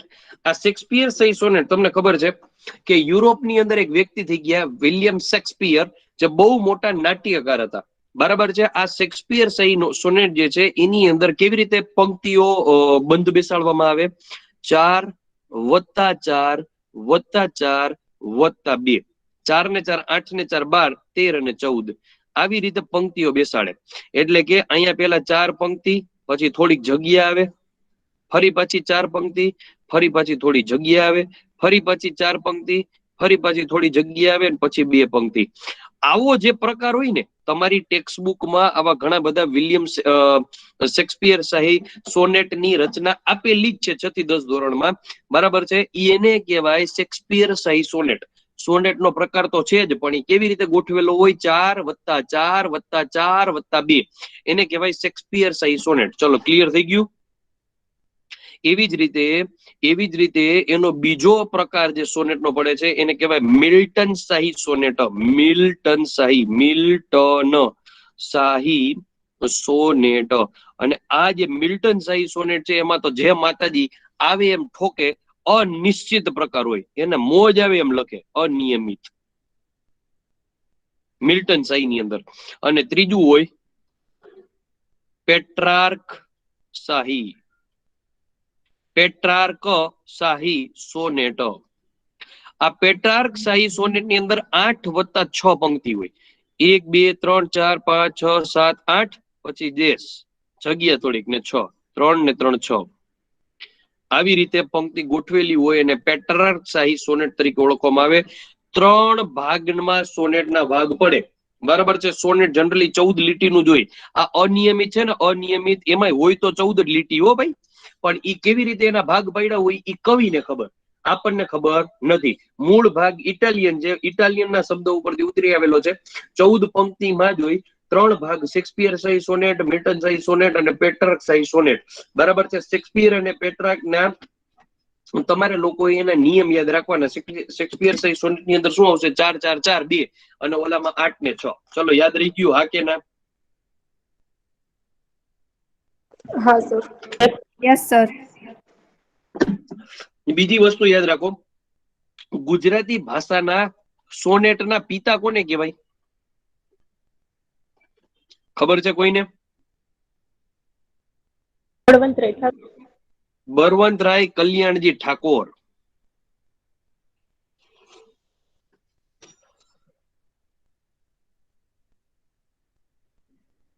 બકટ ઠાકોર, જેને આપણે કહીએ છીએ બકટ ઠાકોર, ઈ બળવંતરાય કલ્યાણજી ઠાકોર, અને એને જે છે સોનેટના પિતા તરીકે ઓળખવામાં આવે છે. અને એને સૌથી પહેલા સોનેટની રચના કરી 1887 ની અંદર, જેનું નામ શું હતું? ભણકાર. શું નામ હતું? ભણકાર. 1887. ખાસ યાદ રાખજો, કોંગ્રેસની સ્થાપનાના 2 વર્ષ પછી.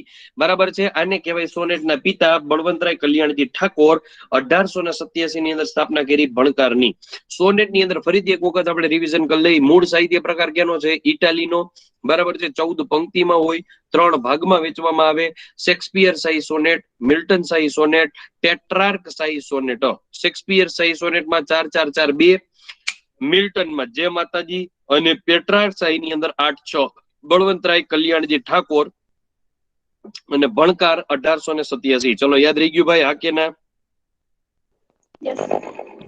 બીજી ઓકે વસ્તુ, સર. આ બળવંતરાય કલ્યાણજી ઠાકોર ઉપરથી મને બીજું પણ એક યાદ આવે, જેનું નામ છે બળવંતરાય મહેતા. જો બળવંતરાય મહેતા આવે તો બળવંતરાય મહેતા કોણ હતા? ગુજરાતના બીજા સીએમ હતા. કોણ હતા?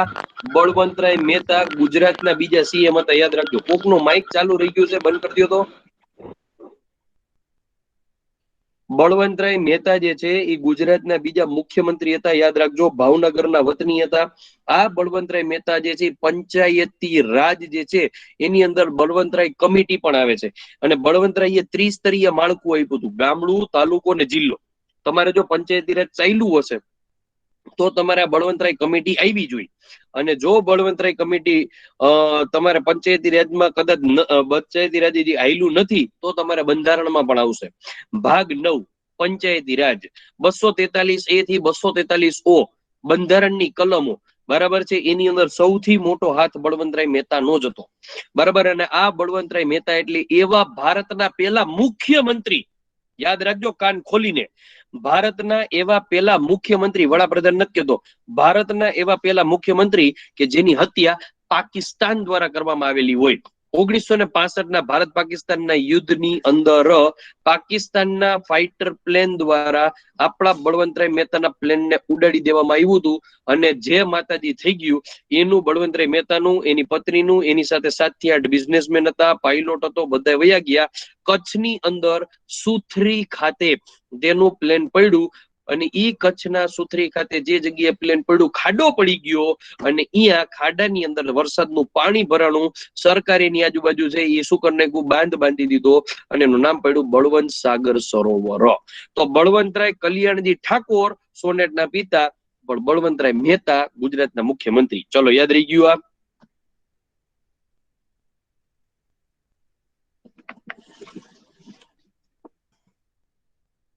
એનું નામ શું કીધું સર? કોનું? ડેમ. બળવંત સાગર સરોવર 1965. ઓકે. રેડી? આપણી પોતાની યુટ્યુબ ચેનલ છે ને કોમ્પિટિટિવ ડીજી ક્લાસ, એમાં રોજ રાત્રે 8:30 વાગે વિડીયો આવે છે હિસ્ટ્રીનો. એમાં આ બધા મુદ્દા હું કવર કરું છું મેડમ. ખાસ કરીને બધા લોકો લાઈવ આવી જજો ડેઈલી રાત્રે 8:30 વાગે, બરાબર. અને આપણી ચેનલની અંદર પ્લે લિસ્ટમાં એક છે ગુજરાતના મુખ્યમંત્રી અથવા તો વ્યક્તિ વિશેષ, બેમાંથી એક મેં નામ રાખ્યું યાદ નથી. એની અંદર મેં આ બધા વ્યક્તિ વિશેષ કવર કરેલા છે. એમાં બળવંતરાય મહેતાની પણ આખી સ્ટોરી છે. Ready? Yes sir. Okay sir. ખંડકાવ્ય. હવે આવે ખંડકાવ્ય. ખંડકાવ્ય છે ને, ખંડકાવ્ય ઈ મહાકાવ્યનો પેટા પ્રકાર છે.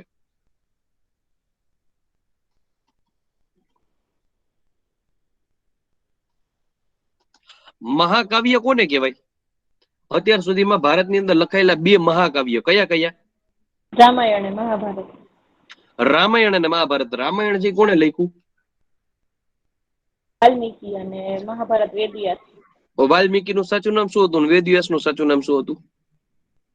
કૃષ્ણદેવ પયાન. કોનું સાચું નામ? વેદવ્યાસનું. તો વાલ્મીકીનું સાચું નામ? વાલ્મીકીનું સાચું નામ હતું રત્નાકર ઋષિ. શું નામ હતું? રત્નાકર ઋષિ. અને જ્યારે વેદવ્યાસનું સાચું નામ શું હતું? કૃષ્ણદેવ પાયન. એવા મહાકાવ્યનો પેટા પ્રકાર એટલે ખંડકાવ્ય. અને આ જે છે ઈ ખંડકાવ્યના પિતા તરીકે કોને ઓળખાય? ખંડકાવ્યના પિતા, તો એનું નામ છે મણિશંકર રત્નજી ભટ્ટ.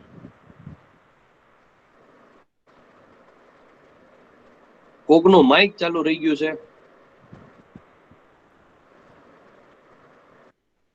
કવિ કાંત તરીકે જેને ઓળખવામાં આવે છે, બરાબર છે ને. સૌથી પહેલું ખંડકાવ્ય લખ્યું પૂર્વલાપ. પૂર્વાલાપ કયું લખ્યું છે? પૂર્વાલાપ. ખંડકાવ્ય કોને કહેવાય? મહાકાવ્યના પેટા પ્રકારને. એના પિતા છે મણિશંકર રત્નજી ભટ્ટ. કવિ કાંત તરીકે જેને ઓળખીએ છીએ પૂર્વાલાપ સૌથી પહેલું તેણે લખેલું ખંડકાવ્ય છે. ચલો ક્લિયર છે?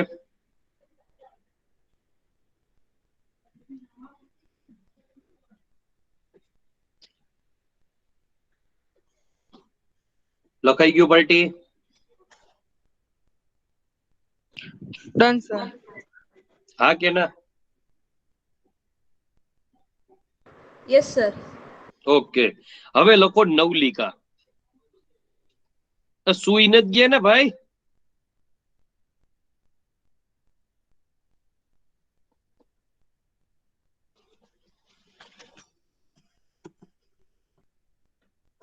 હે ભાઈ સુઈ નથી ગયા ને? જાગે ના છે સર. સર. આમ અમુક જ જવાબ દે, અમુક તો હાવ મૌનમાં વૈયા ગયા છે. મારા માયાભાઈ નો ડાયરો ચાલુ કરવો જોઈએ. દ્રષ્ટિ, પરમ, ના ના સર અહીંયા જ છે. આ તો કઈ ડાઉટ હશે તો માઇક ઓન કરી પૂછશું, બાકી રેડી જ છે. તો વાંધો નહીં. કઈ કામ નથી કરતો ને સાઈડમાં? વોટ્સઅપ ચેક નથી કરતો ને? ના ના સર. સાચું બોલ. હા હા. ખા ફોન ગમતા થોડો વ્યક્તિને હમ ખા. તમારા આમ બસ. લે મને તારે પપકાવી જ દેવો હોય ટૂંકમાં ગમે એમ કરીને. ના ના સર, ફોન ટેબલ ઉપર છે, હું ચેર ઉપર બેઠો એટલે દૂર છે. ઓકે ભાઈ ચલો, બાકી બધું સમજાઈએ ને? કમ્પ્લીટ છે ને ભાઈ? ચાલો આગળ વધીએ. બરાબર છે. હવે લખો નવલિકા. આ નવલિકા છે ને, જેને ટૂંકી વાર્તા કહેવાય. શું કહેવાય? ગઈકાલે આપણે વાર્તાના પ્રકાર જોયા હતા. ખબર છે? વાર્તાના પિતા તરીકે કોને ઓળખાતા?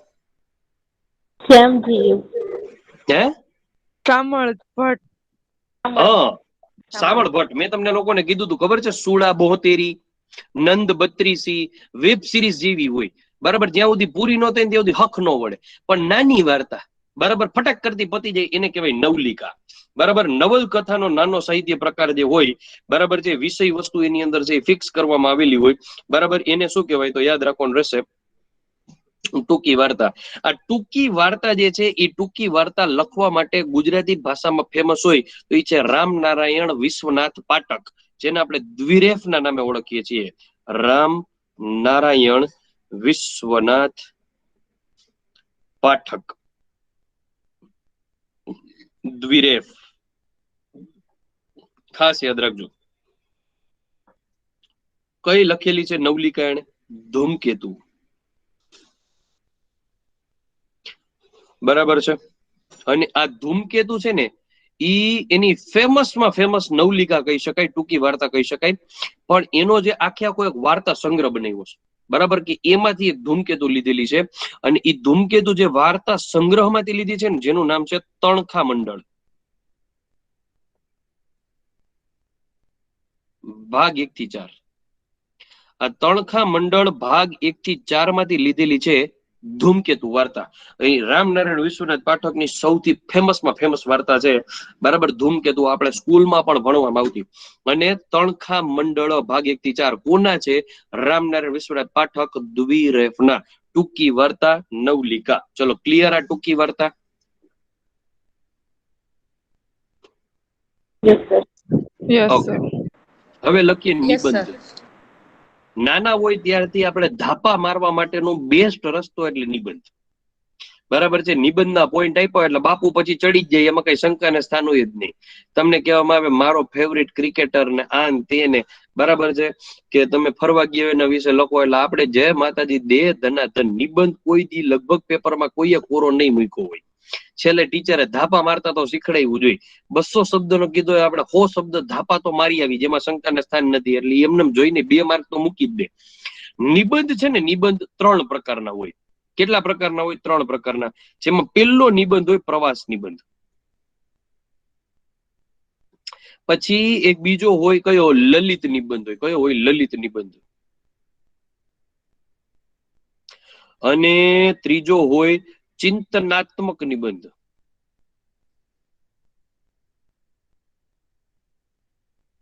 જો મિત્રો તમે ડીવાયએસઓ, એસટીઆઈ, પીઆઈ કે સિવિલ સર્વિસીસ યુપીએસસી ની પ્રિપેરેશન કરો છો તો તમને ગુજરાતી અને અંગ્રેજી ભાષાના નિબંધમાં તમારી માસ્ટરી હોવી જોઈએ. બરાબર, તો તમારે લોકોએ નિબંધ ખાસ વાંચવા જોઈએ. અમુક લોકોને એમ છે નિબંધમાં થોડું વાંચવાનું હોય, ડોફા નિબંધ નહીં વાંચ ને તો ધરવાઈ જઈશ. બરાબર છે. નિબંધ તમારે વાંચવા જ પડે, એમાં શંકાને સ્થાન જ નથી. બરાબર, તો નિબંધ તમારે લોકોએ વાંચવા પડે. જો તમે લોકો મેન્સની પ્રિપેરેશન કરો છો તો વહેલી તકે તમે લોકો નિબંધ પણ વાંચવા માંડજો, જેના કારણે તમને લોકોને ખબર પડે કે લલિત નિબંધ કોને કહેવાય, ચિંતનાત્મક નિબંધ કોને કહેવાય, કેવી રીતે લખવા જોઈએ. તમને દાખલા તરીકે કે ભારતમાં આતંકવાદ એક જળહળતી સમસ્યા, લખો નિબંધ. બાપુ હું કાયદેસર કહું, તમારા ફીનલા વળી જાય. બરાબર છે, કારણ કે ભારતની અંદર એ આતંકવાદ એક જળહળતી સમસ્યા. એટલે તમારે સૌથી પહેલા ફકરામાં લખવું પડે કે આતંકવાદ છે એ માત્ર ભારતમાં નહીં, વૈશ્વિક લેવલનો મુદ્દો છે. બરાબર છે. પછી તમારે એની અંદર આ જે ISIS જે ગ્રુપ છે, બરાબર છે, અફઘાનિસ્તાનની અંદર જે ગ્રુપ છે, પાકિસ્તાનની અંદર પણ આતંકવાદી પ્રવૃત્તિ ઘણી બધી થઈ છે, બરાબર, ચાઇનાની અંદર પણ થઈ છે, અમેરિકાની અંદર વર્લ્ડ ટ્રેડ સેન્ટર ઉડાડ્યું હતું એની જે પ્રવૃત્તિ થઈ હતી, ઓસામા બિન લાદેન છે, બરાક ઓબામા છે, બરાબર છે, એવી જ રીતે દાઉદ છે, આ બધાની તમારે ઉલ્લેખ કરવો પડે ને પછી તમારે ત્રીજા ચોથા ફકરામાં લખવું પડે કે ભારતમાં પણ આવી જ કંઈક દ્રષ્ટિએ આતંકવાદ છે, એક જળહળતી સમસ્યા છે, પછી તમારે એના મુદ્દા ક્લિયર કરવા પડે. હવે આપણને ઈ જ ન ખબર હોય કે પાકિસ્તાનમાં કયું આતંકવાદી સંગઠન ગ્રુપ છે, અફઘાનિસ્તાનમાં કયું છે, ચાઇનામાં કયું છે, ઈરાકમાં કયું છે, તો બાપુ તમે લખો કેમ? તો એટલા માટે તમારે પ્રવાસ નિબંધ, લલિત નિબંધ, ચિંતનાત્મક નિબંધ આવા છે ને નિબંધના ઓમ જોવા જાવ તો 3 ભાગ પડે છે, પણ ઓમ જોવા જાવ તો 9 ભાગ પડે છે. બરાબર છે. તો તમારે લોકોએ માર્કેટમાંથી નિબંધની બુક લઈ આવી પ્રોપર રીતે યુપીએસસી ની અને તમારે પ્રિપેરેશન કરવી પડે, તો તમને વાંધો આવે નહીં. બરાબર છે. હવે આપણને પ્રશ્ન થાય ગુજરાતી સાહિત્યમાં સૌથી પહેલો નિબંધ લખ્યો કોણે હશે? સૌથી પહેલો નિબંધ કોણે લખ્યો? સૌ પ્રથમ બોલો.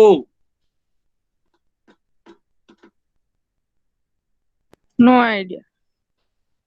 નર્મદ બાબા, સુરતનો વતની નર્મદ શંકર લાલ શંકર દવે નર્મદ દ્વારા લખાયેલો હતો. આ નિબંધ લખાણો 1851 ની અંદર મંડળી મળવાથી થતા લાભો.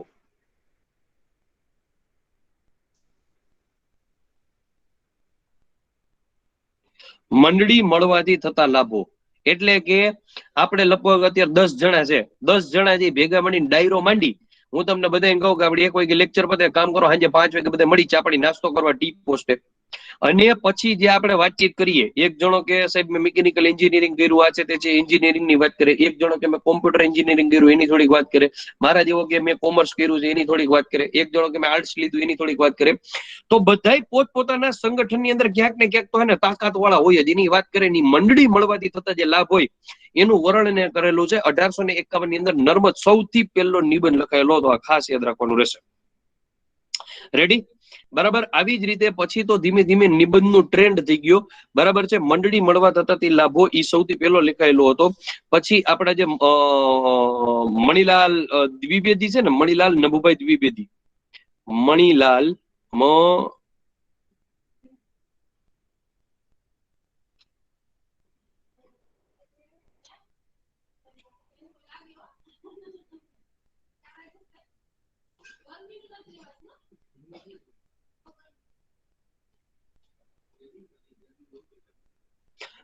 મણિલાલ નભુભાઈ દ્વિવેદી દ્વારા જે નિબંધ લખાયેલો હતો, જેનું નામ હતું પૂર્વ પશ્ચિમ.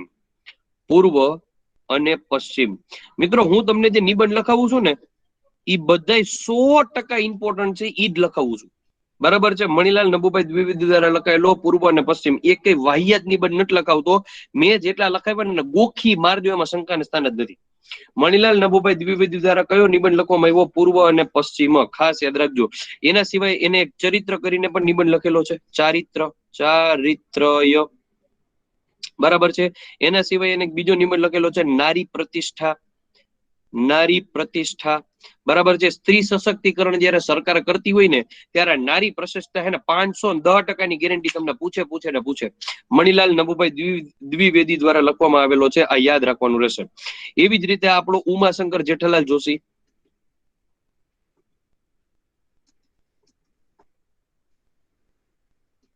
આ ઉમાશંકર જેઠાલાલ જોશીએ ઘણા બધા નિબંધ લખ્યા છે, જેમ કે નાજુક સવારી. પછી એક લખેલો છે અતિ મહત્વનો ગોષ્ઠી. પછી એક લખ્યો છે ઉઘાડી બારી. બરાબર છે. આવા કંઈક નિબંધ લખેલા છે. પછી મોસ્ટ આઈએમપી આપણે જો નિબંધ કહી શકીએ વ્યવસ્થિત રીતે, તો એક નિબંધ આપણા મહારાષ્ટ્રના સતારા ગામના વતની કાકા સાહેબ કાલેલકરે લખેલો, ઈ નિબંધ કયો? ઈ તો તમને આવડતો હશે. હિમાલયનો પ્રવાસ.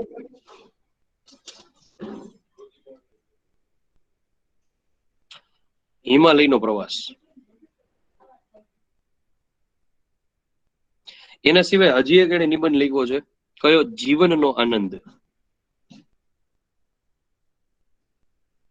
જીવનનો આનંદ, જીવન ભારતી,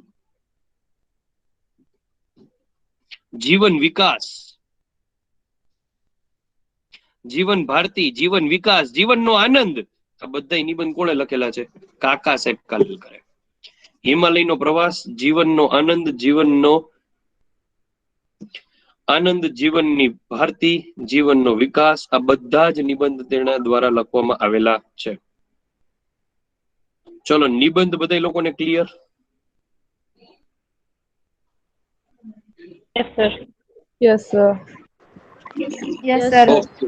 હવે લખો આત્મકથા, જેને કહેવાય ઓટોબાયોગ્રાફી. શું કહેવાય? ઓટોબાયોગ્રાફી, પોતાના દ્વારા જ લખેલી હોય.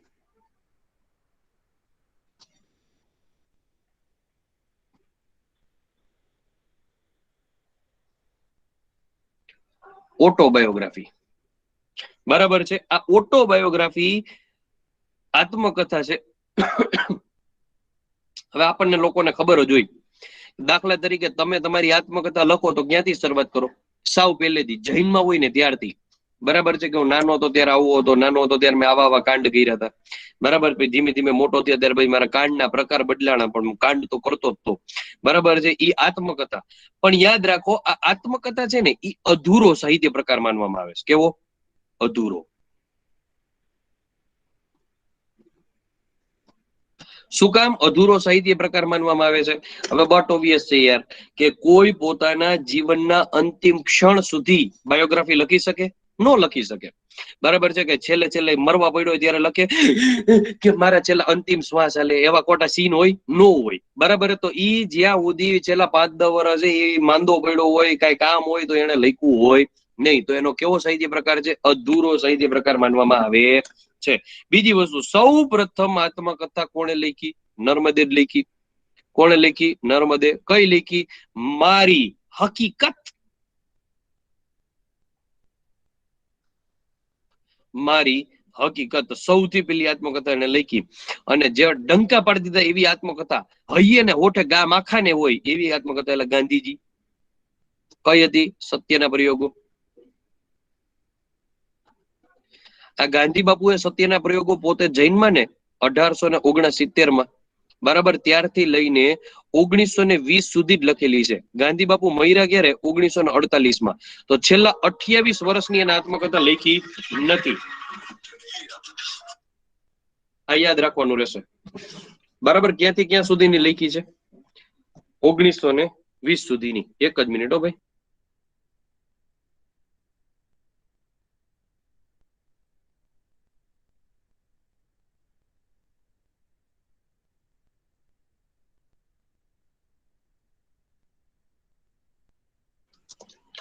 રેડી ભાઈ? તો આ એક વસ્તુ તમારે લોકો યાદ રાખવાની કે 1920 સુધી બાપુએ લખી. અસહકારની ચળવળ થઈ ને, અસહકારની ચળવળ થઈ, બાપુને જેલમાં નાખ્યા, બાપુની સર્વિસ થઈ, બાપુના હાઈટકા બાઈટકા દુખવા માંડ્યા, બાપુએ લખવાનું કરી દીધી બંધ. બરાબર, 1869 થી 1920 સુધી જ આત્મકથા લખેલી સત્યના પ્રયોગો. બાપુએ સત્યના પ્રયોગો થોડી નહીં તો જાતી 18 ભાષામાં લખાયેલી. કેટલી? 18 ભાષામાં. અંગ્રેજીમાં રૂપાંતર કોણે કર્યો? મહાદેવભાઈ દેસાઈએ. The experiment with my truth. The experiment with my truth અંગ્રેજીમાં નામ આપ્યું મહાદેવભાઈ દેસાઈ. ગાંધીજીના અંગત સચિવ એનો અંગ્રેજીમાં રૂપાંતર કર્યું. 18 ભાષામાં લખી નાખી, યાદ રાખજો. હવે અમુક અમુક જે કવિઓ છે ને એની આત્મકથા એક્ઝેક્ટલી કાં તો તમને લોકોને કોષ્ટક સ્વરૂપે પૂછે, જોડકા સ્વરૂપે પૂછે, કાં તો 1 માર્કમાં ડાયરેક્ટ પૂછે. આ બધી આત્મકથા તમારે લિસ્ટ બનાવીને યાદ રાખવી જ પડશે. એમાં શંકાને સ્થાન નથી. પેલી લોકો કમા મુનશી, કનૈયાલાલ માણેકલાલ મુનશી, એની મારા દીકરાએ બે આત્મકથા લખી. એકમાં ધારાણો નહીં. બરાબર છે, એક છે અડધે રસ્તે અને બીજી આત્મકથા છે સીધા ચઢાણ. સીધા ચઢાણ. બરાબર, કમા મુનશીની 2 આત્મકથા છે, અડધે રસ્તે અને સીધા ચઢાણ. પછી રમણલાલ વસંતલાલ દેસાઈ. રમણલાલ વસંતલાલ દેસાઈ. રમણલાલ વસંતલાલ દેસાઈની છે ગઈકાલે. ગઈકાલે એની આત્મકથાનું નામ શું? ગઈકાલે. યાદ રાખજો. અને બીજી એને આત્મકથા લખી છે મધ્યાહનના મૃગજળ.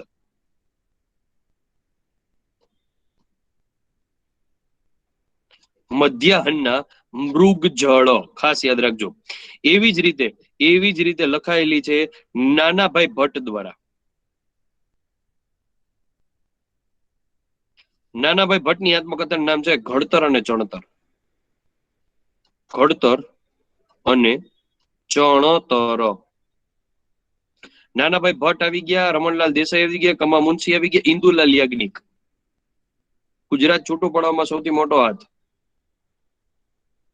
ઇન્દુ ચાચાના નામે જે ઓળખાતા એની આત્મકથા, મારી આત્મકથા ખાલી 4 ભાગમાં લખાયેલી છે. 1 થી 4 ભાગ. મારી આત્મકથા 4 ભાગની અંદર. બરાબર છે. એવી જ રીતે બળવંતરાય ઠાકોર,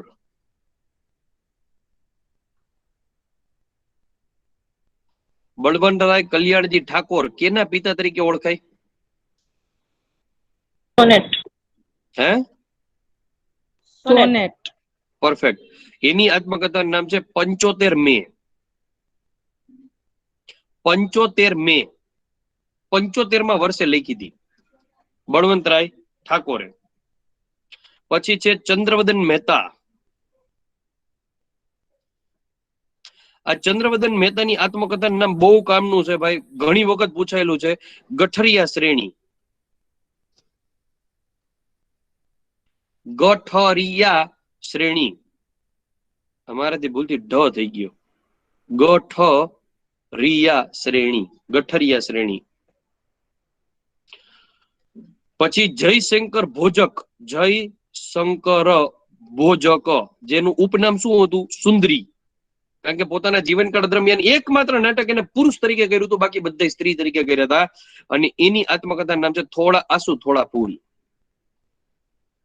થોડા આંસુ થોડા ફૂલ.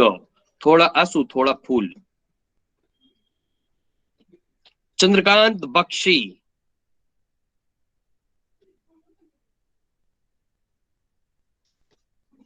બક્ષીનામા. આત્મકથાનું નામ શું છે? બક્ષીનામા. રેવડી.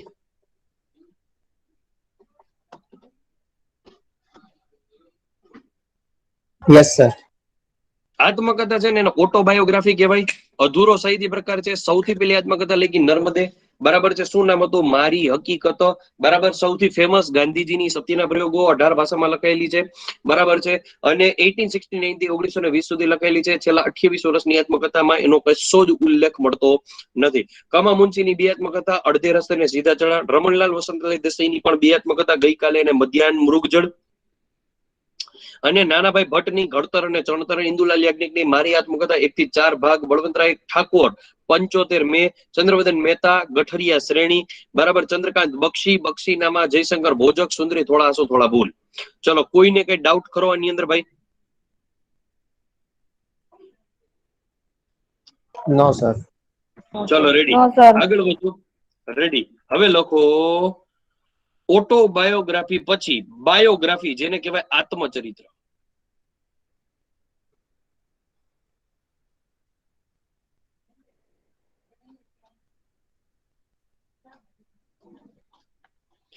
બાયોગ્રાફી ખાસ યાદ રાખજો. બરાબર છે. આ બાયોગ્રાફી છે એ કોણ લખે? બાયોગ્રાફી છે ને એ બીજા દ્વારા લખવામાં આવે. બાયોગ્રાફી કોણ લખે? બીજા દ્વારા લખવામાં આવે આપણા ઉપર. દાખલા તરીકે મને એમ લાગે કે મારા જીવનના સ્ટાર વ્યક્તિ કોણ? તો કે મારા પપ્પા. બરાબર છે. તો એના ઉપર હું આખી આત્મકથા લખું, એની આત્મકથા હું લખું તો એને કહેવાય બાયોગ્રાફી. ઓટોબાયોગ્રાફી નો કહેવાય, કારણ કે એ બીજા દ્વારા લખાયેલી છે. હવે યાદ રાખો, બાયોગ્રાફી જે આત્મચરિત્ર છે ને, કમ્પ્લીટ કોઈ વ્યક્તિનું કોઈ વ્યક્તિનું સંપૂર્ણ જીવનનો ઉલ્લેખ હોય. સંપૂર્ણ જીવન. ખબર પડે કે ન પડે? હા કે ના?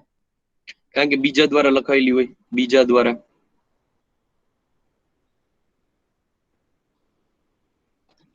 લખાયેલી હોય છે. જેમ કે અતિ ફેમસ આત્મચરિત્ર ઓટોબાયોગ્રાફી જે કોઈની લખાયેલી હોય તો મહાદેવભાઈ દેસાઈના પુત્ર નારાયણભાઈ દેસાઈએ એના પિતાના સંબોધીને એક લખેલું હતું, અગ્નિકુંડમાં ઉગેલું ગુલાબ. નારાયણભાઈ દેસાઈ એને બાયોગ્રાફી લખી અગ્નિ કુંડમાં ઉગેલું ગુલાબ. કોને સંબોધીને? તેના પિતા મહાદેવભાઈ દેસાઈને સંબોધીને.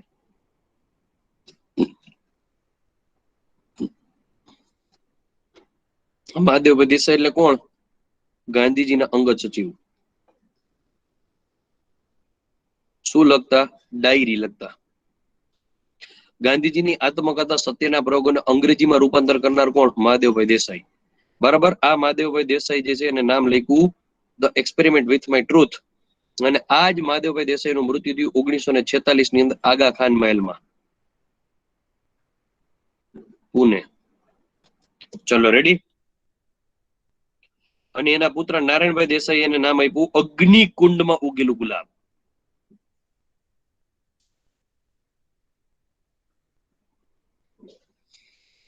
કોઈને કઈ ડાઉટ?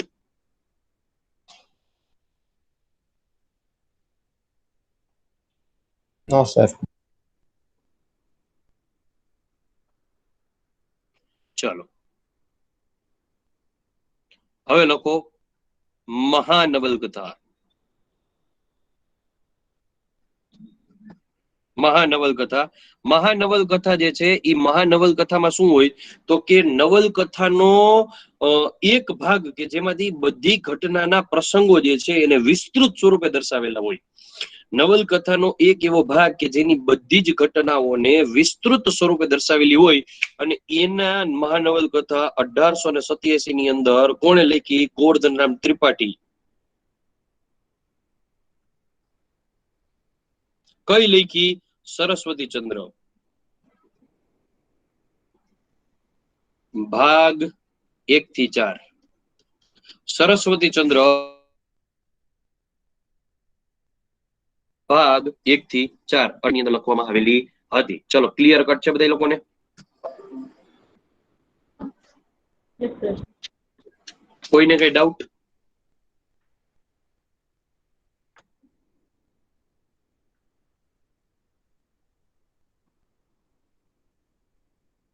No, sir. બધાઈને રેડી ભાઈ?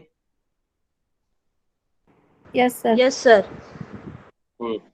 ચલો છેલ્લો પોઈન્ટ આજના આપણા પોઈન્ટ નો, બરાબર છે, અને એનું નામ છે હાઈકુ. શું નામ છે? હાઈકુ. ગુજરાતી ભાષાનો સૌથી નાનો પ્રકાર એટલે હાઈકુ. જો આ આખા ગુજરાતી સાહિત્યનો છે. મેં તમને કીધું તું મધ્યકાલીન ગુજરાતી સાહિત્યનો સૌથી નાનો પ્રકાર એટલે કયો? પદ. પદ. પદ. પદ. પણ આખા ગુજરાતી સાહિત્યનો સૌથી નાનો પ્રકાર કેતો? હાઈકુ. બરાબર. કેટલા અક્ષરનું હોય? માત્ર 17 અક્ષરનું હોય. શબ્દ નહીં હો, શબ્દ નથી બોલતો હું, અક્ષર બોલું છું. બરાબર. આ 1 2 3 4 5 6 અને 7 અક્ષર કહેવાય. એવી રીતે 17 અક્ષરનું જ હાઈકુ હોય. વાત થઈ ગઈ પૂરી. અને એનું બંધારણ યાદ રાખજો. હાઈકુનું બંધારણ કેવું હોય? 5 7 5. આ હાઈકુનું બંધારણ 5 7 5 575. બરાબર. 575 ખાસ યાદ રાખવાનું રહેશે, ભૂલ્યા વગર યાદ રાખજો. અને ખાસ યાદ રાખજો, આ હાઈકુ છે એ મૂળ ક્યાંનો સાહિત્ય પ્રકાર છે? જાપાનનો. ક્યાંનો છે? જાપાનનો.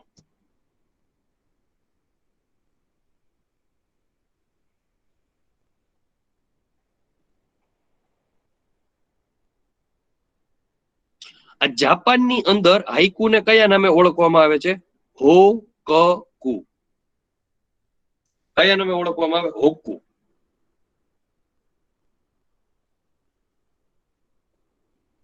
હાઈકુના પિતા તરીકે કોને ઓળખવામાં આવે? સ્નેહરશ્મિ.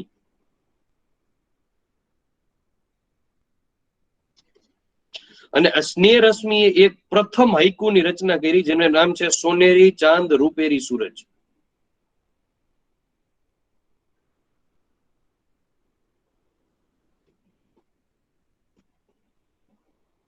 સોનેરી ચાંદ રૂપેરી સૂરજ. સોનેરી ચાંદ રૂપેરી સૂરજ. આ હાઈકુ 5 7 5 17 અક્ષરનું માત્ર બંધારણ હોય. ચલો ક્લિયર કટ છે બધા લોકોને?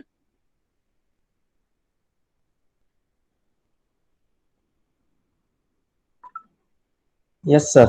Yes, sir. કોઈને કઈ doubt party? No, sir. Okay, આ બધા સાહિત્ય પ્રકાર જેટલા પણ આપણે કર્યા અત્યાર સુધીમાં, ગઈકાલે અને આજે, આ સંપૂર્ણ આપણો ટોપિક પૂરો થઈ ગયો. અનુક્રમણિકામાં ટીક કરી નાખો, બરાબર છે. અને હવે હું તમને 5 મિનિટ વાંચવાનો સમય આપું છું, પછી આપણે ચાલુ કરીએ ગુજરાતના મેળાઓ.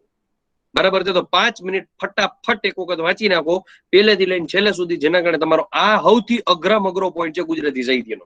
બરાબર, કલ્ચરમાં 2 જ પોઈન્ટ અઘરા, એક અવળો અને હજી એક આવશે આદિવાસી સંસ્કૃતિ. આ 2 છે ને છોતરા કાઢી નાખે, બાકીનું બધું સહેલું છે. એટલે પેલા મેં અવળો કરાવ્યો, વચ્ચે સાહિત્ય આદિવાસી કરાવીશ. હવે મેળા આવશે, એમાં મોજે મોજે જ આવશે. પેલા એક વખત વાંચી નાખો, પછી આપણે આગળ વધીએ.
सुबह हुई आशाओं की एक लहर चली उम्मीदों की।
ચલો party done, Yes, sir. Ready? Okay, sir. આળસ નો કરતા હો જરાય વાંચવામાં.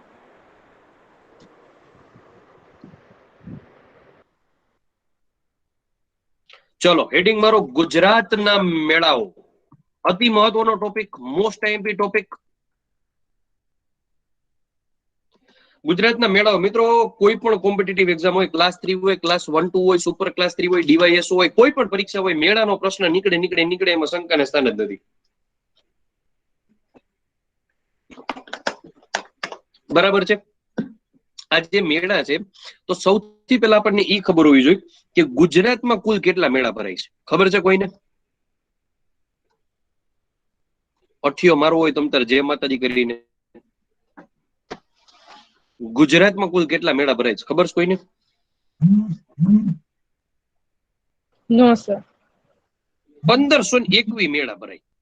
ગુજરાતમાં કુલ કેટલા મેળા ભરાય? 1521 મેળા ભરાય. અને જો આ 1521 મેળાનું આપણે બાયફર્ગેશન આપીએ ને તો એમાંથી 1293 મેળા તો બાપુ હિન્દુ મેળા ભરાય. 1293 હિન્દુ મેળા ભરાય. કયા કેલેન્ડર મુજબ? તો વિક્રમ સંવત મુજબ. વિક્રમ સંવત યાદ રાખવાનું રહેશે. એવી જ રીતે 175 મેળા જે છે એ ભરાય મુસ્લિમ મેળા, અને ઈ મુસ્લિમ સંપ્રદાયનું કેલેન્ડર હિજરી સંવત પ્રમાણે ભરાય. એવી જ રીતે 14 મેળા ભરાય લોક મેળા, 21 ભરાય જૈન ધર્મના મેળા,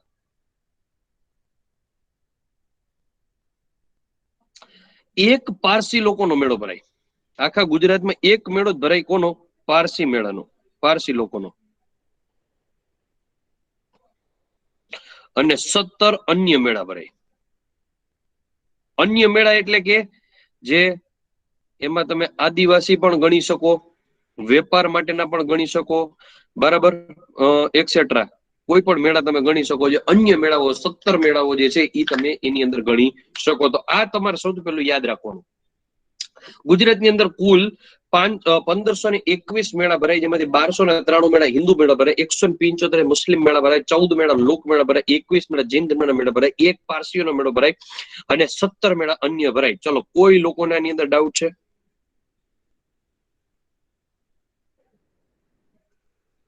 નો સર. નો સર. ચલો ડન. ઓકે, હવે તમને લોકોને ખબર હોવી જોઈએ કુંભ મેળા કેટલા ભરાય ભાઈ? કુંભ મેળા બધાય પિક્ચરમાં ખબર હોય, બે ભાઈઓ હોય ને છૂટા પડી ગયા હોય કુંભ મેળામાં. કુંભ મેળામાં બે ભાઈઓ છૂટા પડી જાય, વર્ષો 20-25 વર્ષ પછી થોબડા બોબડા બદલાઈ ગયા હોય, દાઢીની સ્ટાઇલ બદલાઈ ગઈ હોય, માથાના વાળની પેટર્ન બદલાઈ ગઈ હોય, ત્યારે ભેગા થાય. બરાબર? કુંભ મેળા કેટલા ભરાય?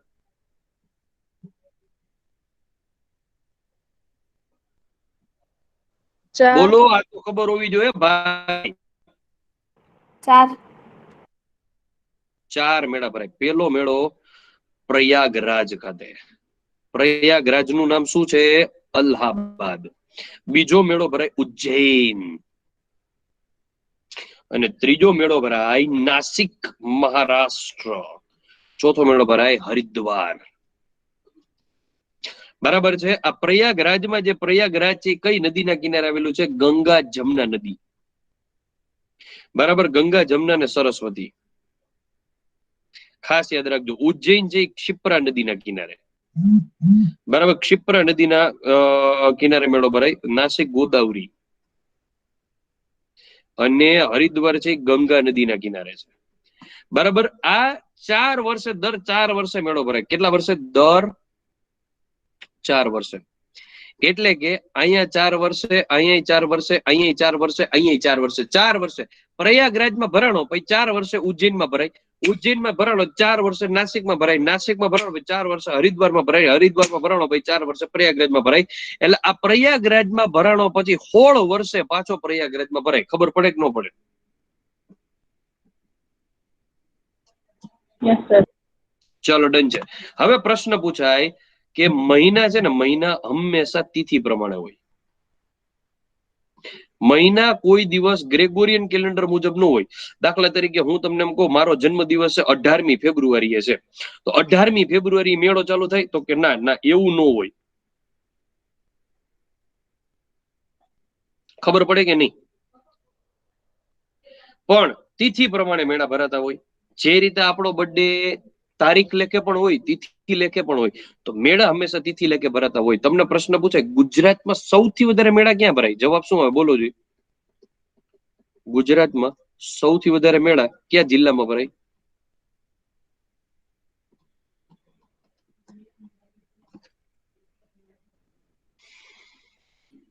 બોલો.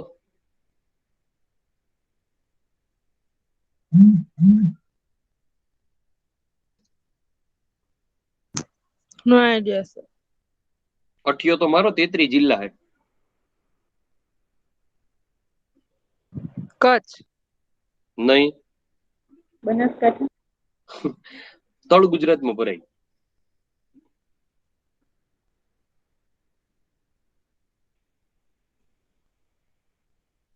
બોલો જોઈએ.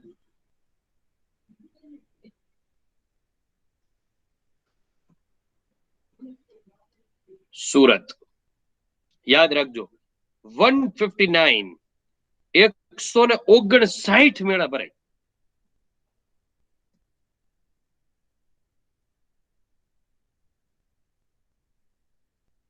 ક્લિયર છે? Yes sir. સૌથી ઓછા મેળા ક્યાં ભરાય?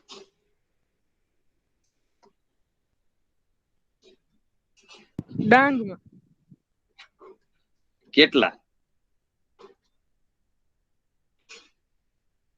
એ નથી ખબર. 7. કેટલા મેળા ભરાય? 7.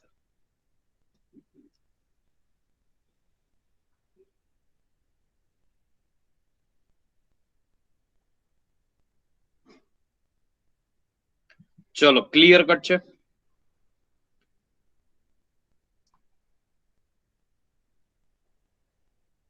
Yes sir. આ ફેક્ટ બેઝ ક્વેશ્ચન થયા. હવે આપણે પેલો મેળો ઉપાડીએ, જેનું નામ છે વૌઠાનો મેળો.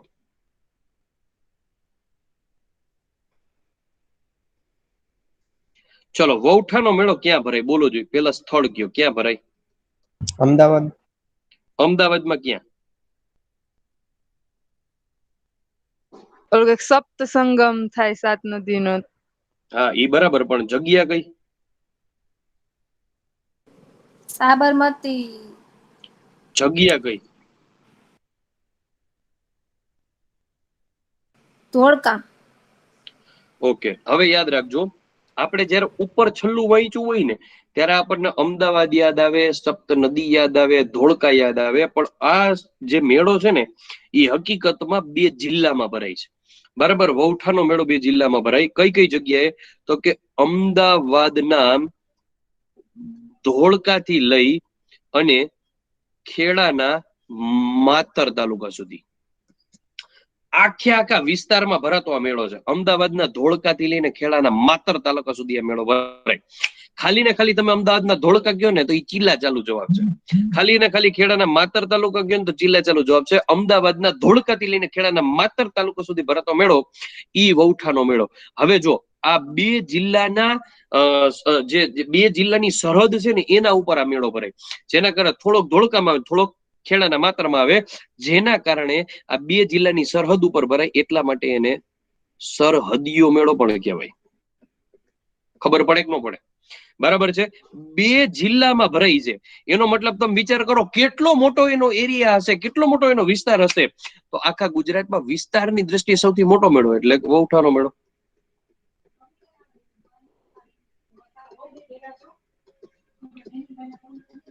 સૌથી મોટો મેળો. ખબર પડે કે નહીં? વિસ્તારની દ્રષ્ટિએ સૌથી મોટો મેળો. બરાબર છે, હવે આ વિસ્તારની દ્રષ્ટિએ સૌથી મોટો મેળો છે. પ્રાણીઓની લે વેચ સૌથી વધારે થાય.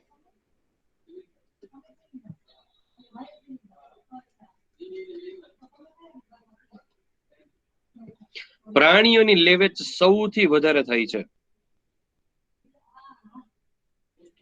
ચલો, ક્લિયર છે?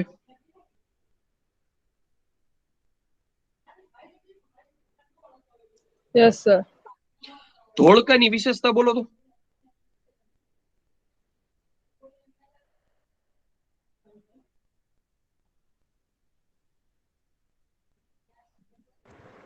ધોળકાના જામફળ વખણાય. પછી બીજું?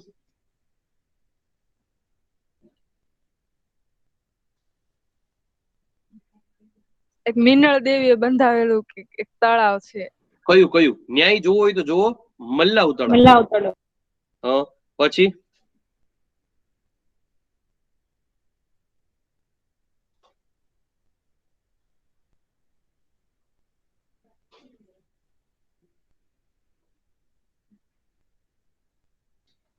પછી ધોળકાનો રાણો કોને કહેવાય?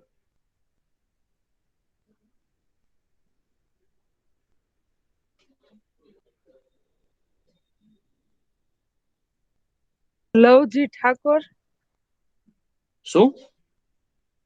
લવજી ઠાકોર. લવણ પ્રસાદ. લવણ પ્રસાદ વાઘેલા. લવણ પ્રસાદ વાઘેલા. ઓકે, હવે આ ધોળકાની તો તમને ખબર પડી ગઈ, તો માતરની વિશેષતા શું બોલો તો?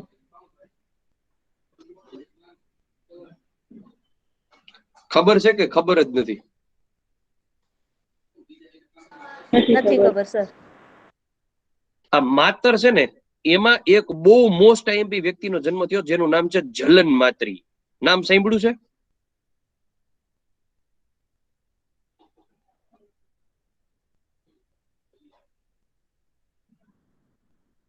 જલન માત્રીનો જન્મ માતર તાલુકામાં થયો. 2016 ના નરસિંહ મહેતા એવોર્ડ થી તેના વિજેતા પુરસ્કારથી સન્માનિત કરવામાં આવેલા હતા 2016 માં. સાહેબનું અવસાન 2019 માં થયું, સોરી 20 માં. જલન માત્રી 2020 ની અંદર એક્સપાયર થઈ ગયા. 2016 ના નરસિંહ મહેતા એવોર્ડ થી એને સન્માનિત કરવામાં આવેલા હતા જલન માત્રીને. બરાબર છે, એની બહુ એક ફેમસ પંક્તિ છે. બરાબર છે કે ભૂલી ગયું હું હૈયે છે પણ હોઠે ની, બહુ જબરદસ્ત એની કાવ્ય પંક્તિ છે જલન માત્રીની, કે યાદ નથી, હમણાં આવે એટલે હું તમને કહું. બરાબર, તો જલન માત્રી 2016 ના છે. આ એક ખાસ વસ્તુ યાદ રાખવાનું રહેશે. બરાબર, પછી આ ખેડાના માતર તાલુકાની અંદર એક નાનકડું ગામડું છે રઢુ ગામ. આ રઢુ ગામની અંદર કોનો જન્મ થયો ખબર છે કોઈને? રઢુ ગામની અંદર એક વ્યક્તિનો જન્મ થયો, એનું નામ શું ખબર છે?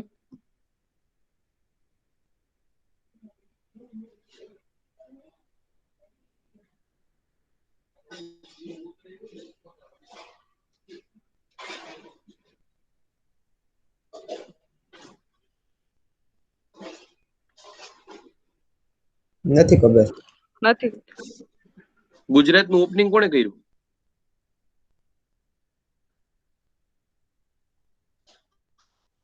રવિશંકર મહારાજ. તો એનો જન્મ થયો રઢુ ગામમાં.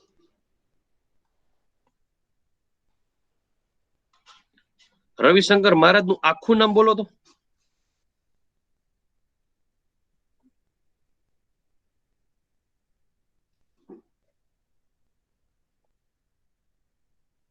બોલો, નો આવડે તો ના પાડો, ફટફટ બોલો. નથી ખબર. હા, તો એનું નામ છે રવિશંકર પીતાંબર વ્યાસ. આ લખી નાખો, આ એક્ઝામમાં પૂછાય. હવે બાપના નામ પૂછાઈએ. રવિશંકર પીતાંબર વ્યાસ. ખેડાના માતર તાલુકાના રઢુ ગામના વતની રવિશંકર મહારાજ રવિશંકર પીતાંબર વ્યાસ જલન માત્રી.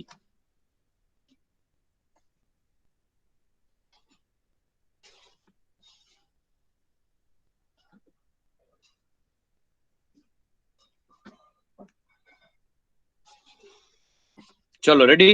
આ જ મેળો જે છે એને સરહદીયો મેળો પણ કહેવાય અને આ જ મેળાને ગદર્ભનો મેળો પણ કહેવાય. ગદર્ભનો મેળો. શું કામ આને ગદર્ભનો મેળો કહેવાય છે? કારણ કે અહીંયા પ્રાણીઓની લેવેત તો થાય જ છે, એના સિવાય સૌથી વધારે ગધેડાની લેવેત થાય છે અને એટલા જ માટે એને ગદર્ભનો મેળો કહેવાય છે. યાદ રાખજો, પ્રશ્ન પૂછાય ગદર્ભના મેળાને કયા નામે ઓળખવામાં આવે? ગદર્ભનો મેળો કયો? વૌઠાનો મેળો. ઈ જ ગદર્ભનો મેળો, ઈ જ સરહદીયો મેળો. યાદ રાખજો, વિસ્તારની દ્રષ્ટિએ સૌથી મોટો, પ્રાણીઓની લેવેત સૌથી વધારે થાય છે. ક્યારે ભરાય? કારતક સુદ 11 થી કારતક સુદ પૂનમ. ક્યારે ભરાય? કારતક સુદ 11 થી કારતક સુદ પૂનમ ના રોજ ભરાય છે. યાદ રાખજો, 7 નદીના પાણીનો સંગમ થાય છે અહીંયા. 7 નદી ને ભેગી થતી હો. યાદ રાખજો, કાન ખોલીને. 7 નદીના પાણીનો સંગમ થાય છે. 7 નદી મળતી નથી.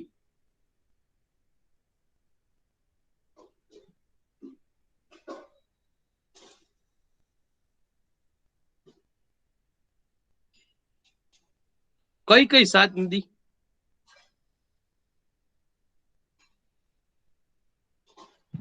હાથમતી, સાબરમતી, મેશ્વો, માઝમ, સેઠી, વાત્રક ને ખારી.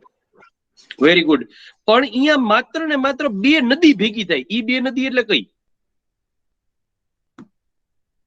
સાબરમતી ને વાતળ.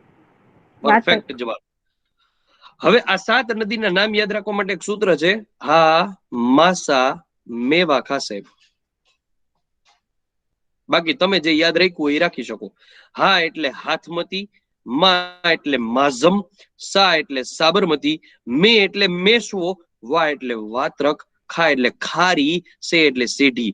પણ 2 નદીના પાણી મળે છે. 7 નદીના પાણી ભેગા પાડ નદી 2 જ મળે ભાઈ. નદી હાથે હાથ મળે તો પૂર આવે, બરાબર? ત્યાં મેળા ન ભરાય, બરાબર? સાબરમતી અને વાત્રક, આ 2 જ નદીનો સંગમ થાય છે. ખાસ યાદ રાખવાનું રહેશે. પછી ધોળકા છે ને, ધોળકા, એની તમે વિશેષતાની વાત કરી, પણ ધોળકા છે ને એને વિરાટ નગરી તરીકે પણ ઓળખાય. બરાબર? કઈ નગરી તરીકે? વિરાટ નગરી તરીકે. અને ધોળકાની અંદર પાંડવોએ અજ્ઞાતવાસ પણ ધોળકામાં કર્યો હતો. બરાબર? તમને લોકોને ખબર છે કે જ્યારે દ્રૌપદીનું ચીર હરણ કર્યું દુર્યોધને, ત્યારે એની પાસેથી બધું લઈ લીધું હતું. બરાબર? અને આપણે જે 5 પાંડવોને દાસ બનાવ્યા હતા અને આપણે દ્રૌપદીને દાસી બનાવી હતી, પછી એને બધું પાછું આપવા માટે ના પાડી. પછી ભીમે કીધું કે હોય હો ને હું કાપી નાખી, જાન તેન ધબધબાટી બોલી. ત્યાર પછી એને એમ કહેવામાં આવ્યું, વટલો રસ્તો કાઢ્યો કે પૈસા પાછા નથી દેવા, પ્રોપર્ટી પાછી નથી દેવી અને દાસી નથી બનાવતો. એક કામ કરો, 12 વર્ષનો એને વનવાસ આપો, 1 વર્ષનો અજ્ઞાતવાસ આપો. અજ્ઞાતવાસ એટલે એવું કે જો ઈ 1 વર્ષના અજ્ઞાતવાસ દરમિયાન દુર્યોધન જે છે એ 5 માંથી એક પાંડવને કે દ્રૌપદીને જોઈ જઈને એના નામથી બોલાવે, ઓળખી જાય, તો એ લોકોને ફરી પાછો 12 વર્ષનો વનવાસ અને 1 વર્ષનો અજ્ઞાતવાસ. તો ઈ વનવાસ દરમિયાન અજ્ઞાતવાસ દરમિયાન તે લોકો ધોળકાની અંદર આવેલા હોય તેવું માનવામાં આવે છે. તો યાદ રાખવાનું રહેશે, ધોળકામાં પાંડવો આવ્યા હતા. હા આવ્યા હતા. ક્યારે આવ્યા હતા? અજ્ઞાતવાસ દરમિયાન. ક્લિયર થઈ છે બધાને? Yes sir. ચલો ડન. તો આ તમારે Yes, વૌઠાના મેળાની વિશેષતા યાદ રાખવાની કે સૌથી વધારે પ્રાણીઓની લેવેચ ક્યાં થાય ભાઈ પાર્ટી? સૌથી વધારે પ્રાણીઓની લેવેચ થાય વૌઠાના મેળામાં. પ્રશ્ન બીજો એવો પૂછાય કે સાહેબ તો ભારતની અંદર સૌથી વધારે પ્રાણીઓની લેવેચ ક્યાં થાય? સૌથી વધારે એવું કયું રાજ્ય છે કે જે ભારતમાં પ્રાણીઓની લેવેચ સૌથી વધારે થતી હોય? બોલો જોઈએ જવાબ. રાજસ્થાન. હે? રાજસ્થાન. જો રાજસ્થાનમાં તો છે ને ઊંટની લેવેચ સૌથી વધારે થાય. કાતિયોકના મેળામાં ગુજરાતમાં અને ભારતની અંદર પુષ્કરના મેળામાં. પણ હું એમ કહું બધાય પ્રાણી લેવેચ થતા હોય. ગધેડા, ભેંસ, ઊંટ, બકરા બધુંય. ઈ કયો? યાદ રાખો, સોનપુરનો મેળો, બિહાર. રેડી? આ પ્રશ્ન એક્ઝામમાં પૂછાઈ ગયેલો છે. કયો મેળો? સોનપુરનો મેળો, બિહાર. ચલો, કોઈને કઈ ડાઉટ આની અંદર?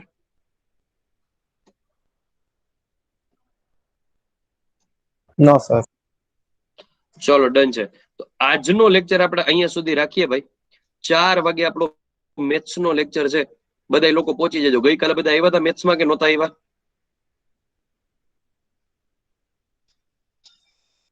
ગઈકાલે બધા આવ્યા હતા કે નહોતા આવ્યા?